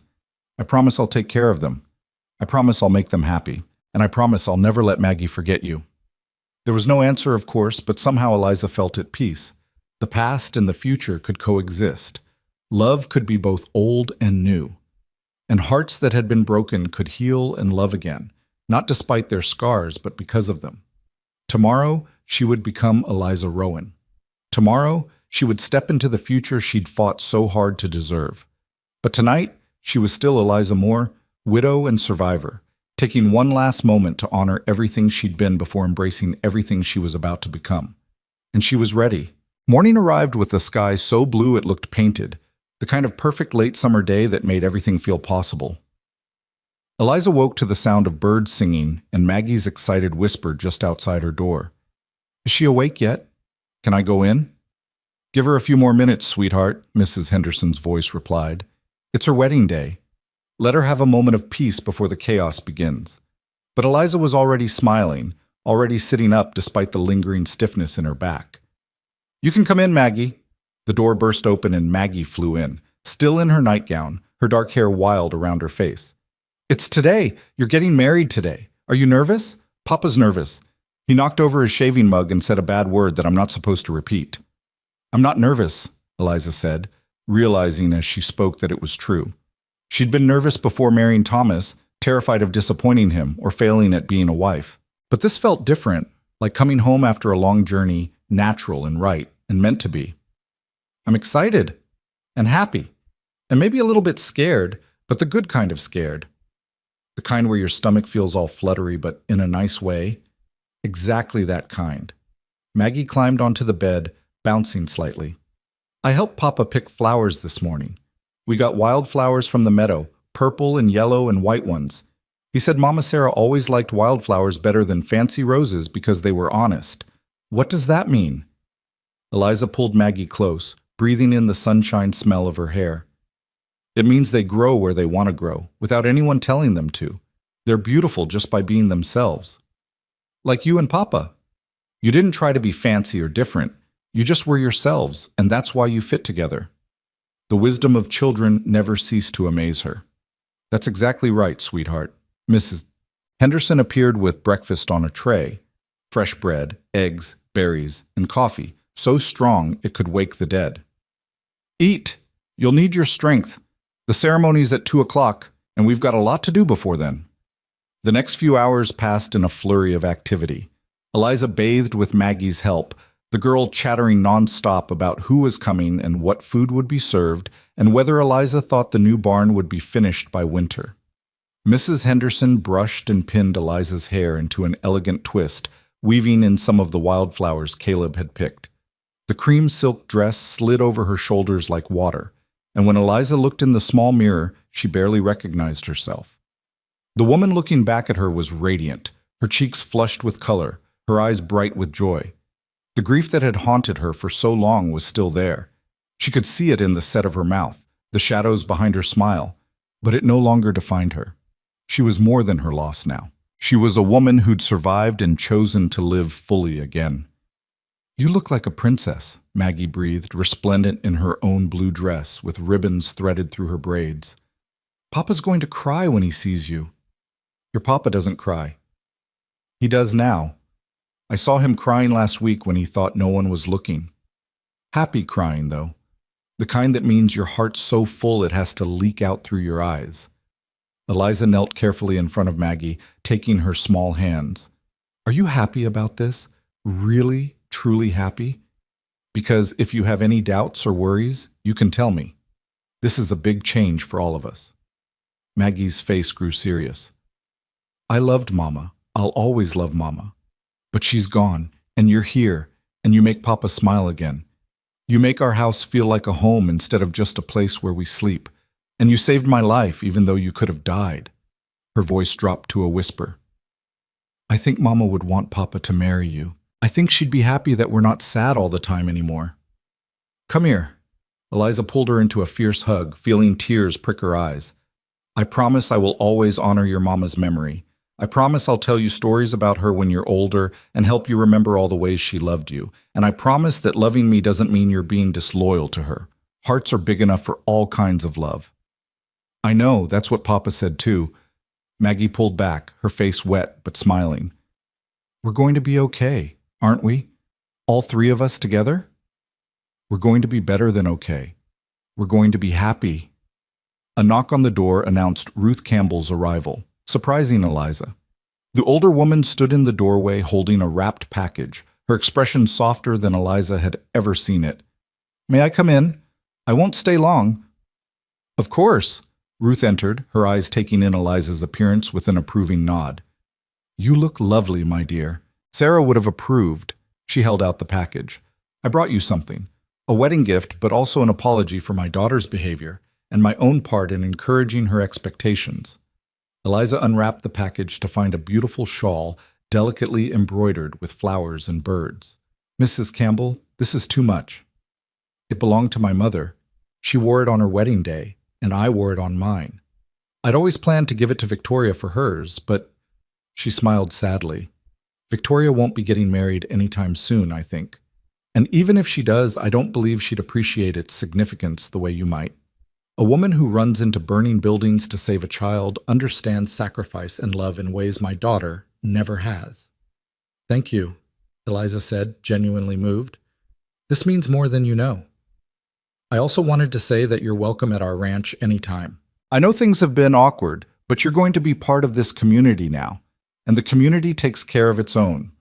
Ruth glanced at Maggie, who was watching wide-eyed. Your mama was a dear friend of mine, Maggie, and I think she'd be very pleased to know that Miss Eliza is joining your family. After Ruth left, Maggie touched the shawl reverently. Everyone's being so nice today, even the people who were mean before. People often surprise you when you give them the chance. The small ceremony was held in the meadow behind the house, where wildflowers grew thick and the view stretched for miles in every direction. Chairs had been arranged in neat rows, and someone had constructed a simple arbor decorated with more wildflowers and trailing vines. It wasn't a grand affair, perhaps 30 guests in total, mostly neighboring ranchers and their families, but it was perfect. Eliza stood at the back, Ruth's shawl draped over her shoulders, and watched as the guests took their seats. She could see Caleb standing near the arbor, looking impossibly handsome in a dark suit, his expression a mixture of nervousness and joy. When his eyes found hers across the distance, his face transformed with such raw emotion that her breath caught. "Ready?" Mrs. Henderson asked, appearing at her elbow. "More than ready." Maggie went first, walking carefully down the makeshift aisle with a basket of flower petals that she scattered with great concentration. Then it was Eliza's turn, and suddenly she was moving forward, each step bringing her closer to the future she'd fought so hard to reach. Caleb's eyes never left her face. When she reached him, he took her hands in his, and she felt the slight tremor in his fingers, the thundering of his pulse against her palm. The ceremony itself passed in a blur of words and promises. The traveling minister spoke about love and commitment and the courage it took to begin again after loss. Eliza heard herself saying, "I do," in a voice that was steady and sure. She heard Caleb's response, deep and resonant with conviction. And then he was sliding a simple gold band onto her finger to rest beside his grandmother's ring, and she was doing the same for him, and the minister was pronouncing them husband and wife. "You may kiss your bride." Caleb cupped her face in his hands, his thumbs brushing away tears she hadn't realized were falling. "Hello, Mrs. Rowan." "Hello, Mr. Rowan." The kiss was gentle but thorough, a promise and a celebration all at once. When they finally broke apart, Maggie was tugging on Eliza's skirt. "My turn! I want to hug Mama Eliza too!" Eliza scooped her up, Caleb's arm coming around both of them, and for a moment they stood there as a family while their guests applauded. The sound seemed to echo across the grasslands, carried on the warm wind, a declaration of joy that refused to be contained. The celebration that followed was simple but heartfelt. Tables had been set up in the yard, laden with food that various neighbors had contributed. There was music from a fiddle player who'd come from town, and dancing on the grass, and children running wild while their parents laughed and talked. It was everything a wedding should be, full of life and hope and community. Eliza found herself passed from guest to guest, accepting congratulations and well wishes, answering questions about her plans for the house, and whether she'd keep cooking for the ranch hands. Through it all, Caleb stayed close, his hand finding hers whenever they were separated, his eyes tracking her movement through the crowd with protective attention. "You're hovering," she teased during a rare quiet moment. "Can you blame me? 6 months ago I was a bitter widower convinced I'd never feel anything again. Now look at me." He pulled her closer, swaying to the music, even though they weren't on the makeshift dance floor. "I'm terrified this is all a dream, and I'll wake up alone again." "It's not a dream. I'm real. This is real, and we're really married." She stood on her toes to kiss him softly. "You're stuck with me now." Best fate I could imagine. As the sun began its descent toward the western mountains, painting the sky in shades of orange and pink and gold, the guests gradually began to depart. The ranch hands had discreetly disappeared to the bunkhouse, giving the newly married couple privacy. Mrs. Henderson had taken Maggie inside for a bath and bedtime story, extracting a promise that they'd come say goodnight before she fell asleep. Eliza and Caleb stood together on the porch, watching the last of the sunset fade to twilight. His arm was around her waist, her head resting on his shoulder, and the silence between them was comfortable and full. "Are you happy?" Caleb asked quietly.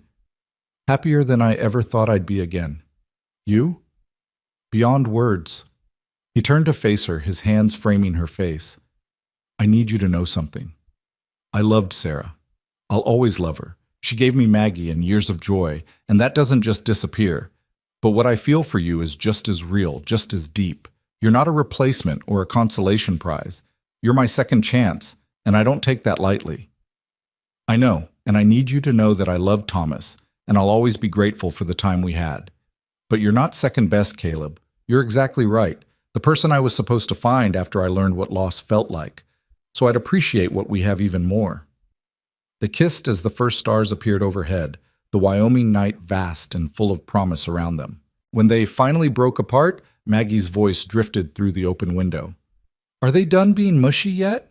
I'm getting sleepy." Laughing, they went inside together to tuck in their daughter. Their daughter. What a miraculous phrase that was. Maggie was already in her nightgown, her hair braided, her face scrubbed clean. "Did you have a good day, sweetheart?" Eliza asked, sitting on the edge of the bed while Caleb took the chair. "The best day. Everyone was happy, and the cake was delicious, and I got to stay up late." She yawned hugely. "Are things going to be different now that you're really my mama?" "Some things will be different," Caleb said. "Miss Eliza, Mama Eliza, will be sleeping in my room now instead of the little room off the kitchen. We'll be making decisions together as a family, but the important things won't change. We'll still have breakfast together every morning. We'll still read stories before bed. We'll still love you more than anything in the world." "Okay, that sounds good." Maggie's eyes were already drooping. "I love you, Papa. I love you, Mama Eliza." "We love you too, sweet girl," Eliza whispered, kissing her forehead. "Sleep well." They left the lamp burning low and closed the door halfway, the way Maggie liked it. In the hallway, Caleb took Eliza's hand and led her toward the master bedroom. Their bedroom now, she realized with a flutter of nerves and anticipation. The room had been transformed since the last time she'd seen it. Fresh linens on the bed, wildflowers in a vase on the dresser, candles casting soft light across the walls. Someone, probably Mrs. Henderson, had thought of everything. "I'm nervous," Eliza admitted. "Isn't that silly? We're married. I shouldn't be nervous." "I'm nervous too." Caleb closed the door behind them, his back against it, his eyes never leaving her face. "This room was Sarah's domain for so long. I haven't changed anything since she died. Until today, that is. Mrs. Henderson helped me pack away Sarah's things this morning, not throwing them out, just storing them for when Maggie's older and might want them. I wanted this to be our space. Fresh start. That must have been hard. It was. But it was also right. Time to stop living in a shrine to the past and start building our future." He moved toward her slowly, giving her time to object, to set boundaries.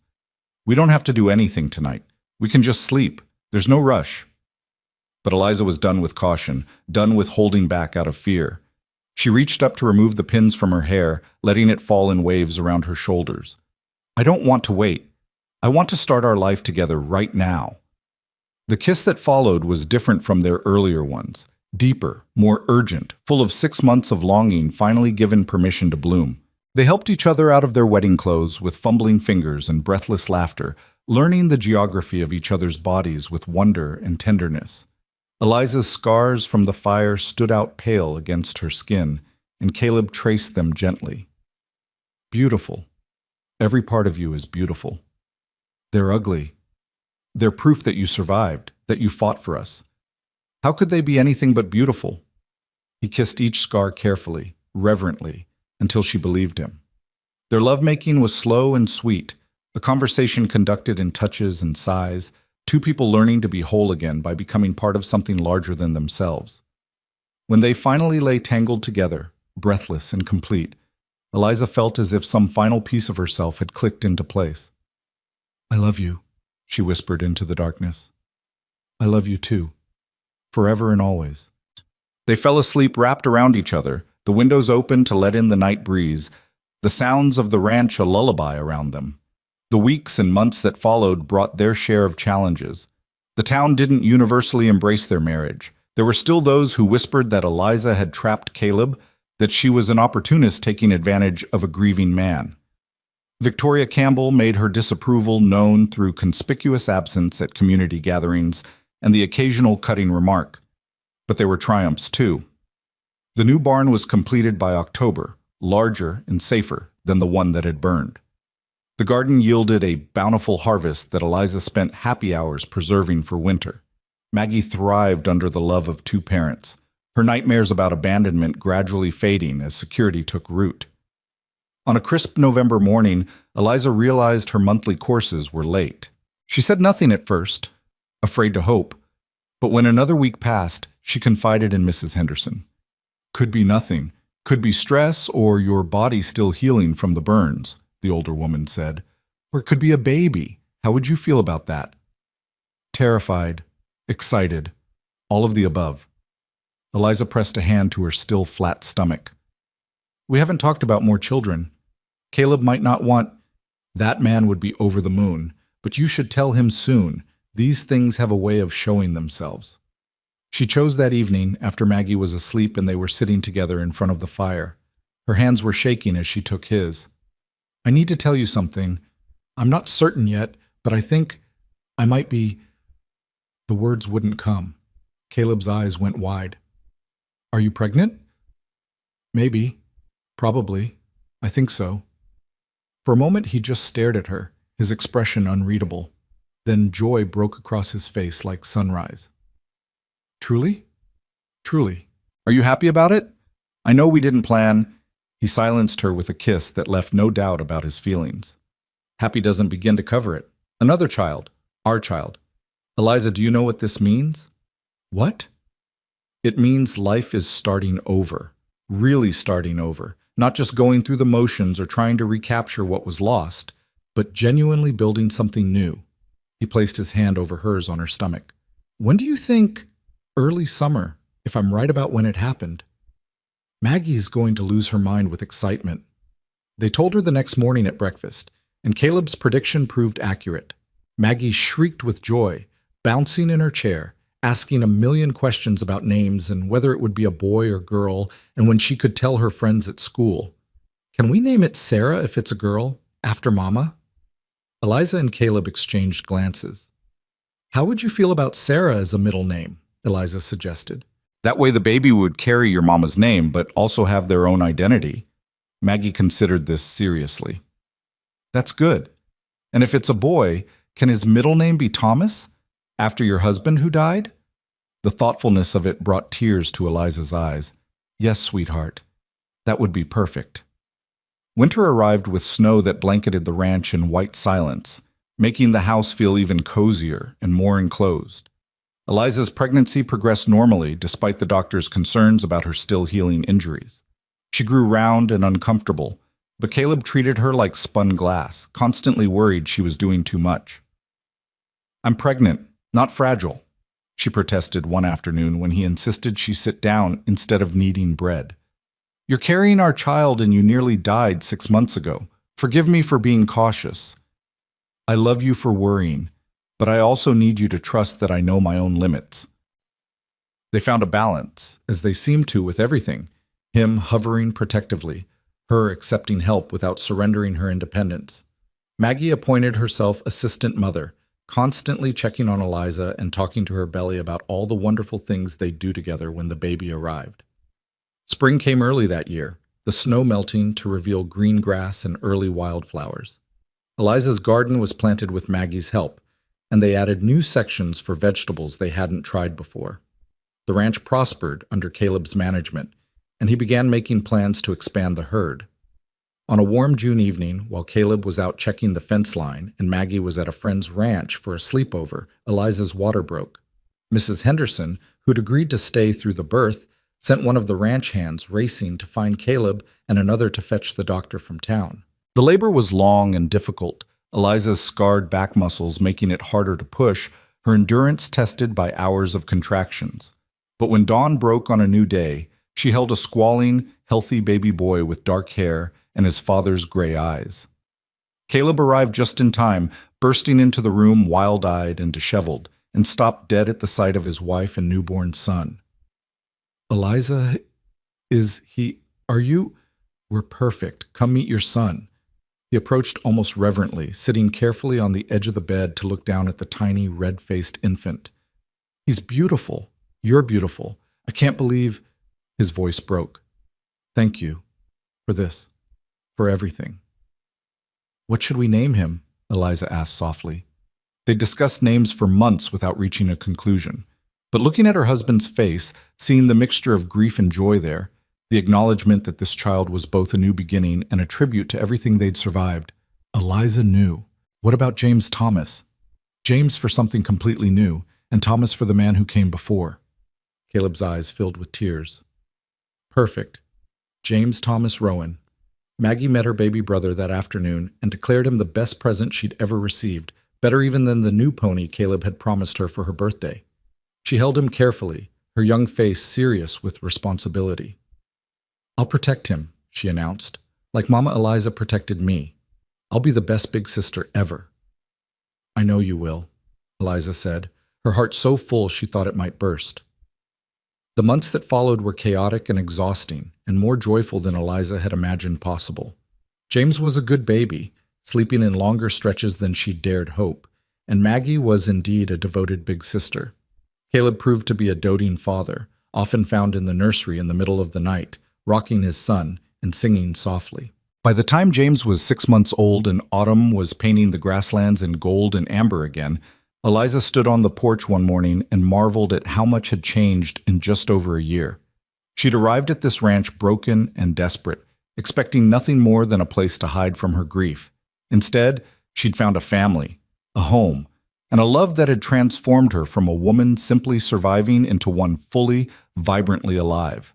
The sound of horses approaching drew her attention. A wagon was coming up the drive, and as it drew closer, she recognized Ruth Campbell at the reins, but beside her sat Victoria. Eliza's stomach clenched with old anxiety, but she forced herself to remain calm, to wait and see what this visit would bring. Ruth climbed down first, then turned to help her daughter. Victoria looked thinner than Eliza remembered, her face drawn but her expression lacking the hostility it had held before. "Mrs. Rowan," Ruth said formally, "we hope we're not intruding. We wanted to bring a gift for the baby. We heard you had a boy." "You're not intruding at all. Please, come in. I just made coffee." They followed her into the kitchen, Victoria moving stiffly, as if she'd rather be anywhere else. Eliza poured coffee and set out fresh cookies, and for a moment they all sat in awkward silence. Finally, Victoria spoke, her voice quiet and surprisingly lacking in edge. "I came to apologize. I've been uncharitable toward you, cruel even. I convinced myself you were stealing something that belonged to me, but the truth is, Caleb was never mine to lose." She looked up, meeting Eliza's eyes directly. "I've spent the past year nursing my bitterness, and it's made me miserable. Mother finally made me see that the only person my anger was hurting was myself." "I appreciate you saying that," Eliza said carefully. "It took courage to come here. I also wanted to say that I see now what Caleb saw in you. You're good for him. Good for Maggie. This house is alive in a way it hasn't been since Sarah died." Victoria smiled, and it was genuine if a bit sad. "I hope we can be civil to each other at least. For the community's sake, if nothing else." "I'd like that." After they left, Eliza stood in the kitchen, Ruth's gift, a beautiful hand-knitted baby blanket, in her hands, and felt something release in her chest. Forgiveness wasn't weakness, she realized. It was strength. The ability to let go of old hurts and move forward was what allowed life to continue, to grow, to flourish.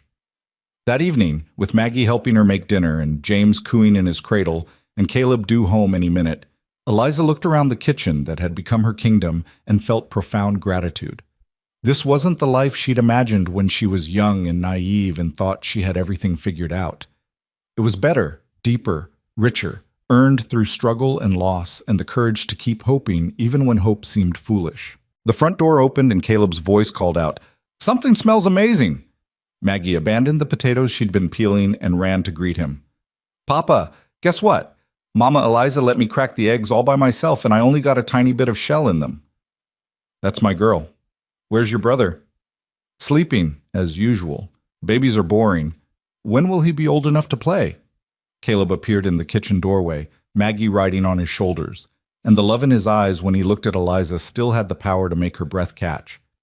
"How was your day, Mrs. Rowan?" "Eventful. Victoria Campbell came by to apologize." His eyebrows rose. "Really? How did that go?" "Better than I expected. I think we'll be able to be civil to each other now, at least." "Good. I'm glad." He lifted Maggie down and crossed to where Eliza stood, wrapping his arms around her waist from behind. "You're amazing. You know that? Taking the high road when you had every right to slam the door in her face." "Bitterness doesn't serve anyone. Besides, I have too much to be happy about to waste energy on old grudges." They stood like that for a moment, watching Maggie return to the potatoes with exaggerated care, James sleeping peacefully in his cradle, the kitchen warm with the smell of cooking food and the promise of dinner together. This, Eliza thought, was what home really meant. Not a place, but people. Not perfection, but presence. Not the absence of grief, but the courage to find joy alongside it. "I love you," she whispered. "I love you more," Caleb murmured back. "I love you both most," Maggie called without looking up. "And I love James too, even though he's boring." Their laughter filled the kitchen, spilling out into the rest of the house, chasing away the last shadows of loneliness that had once made these rooms feel so empty.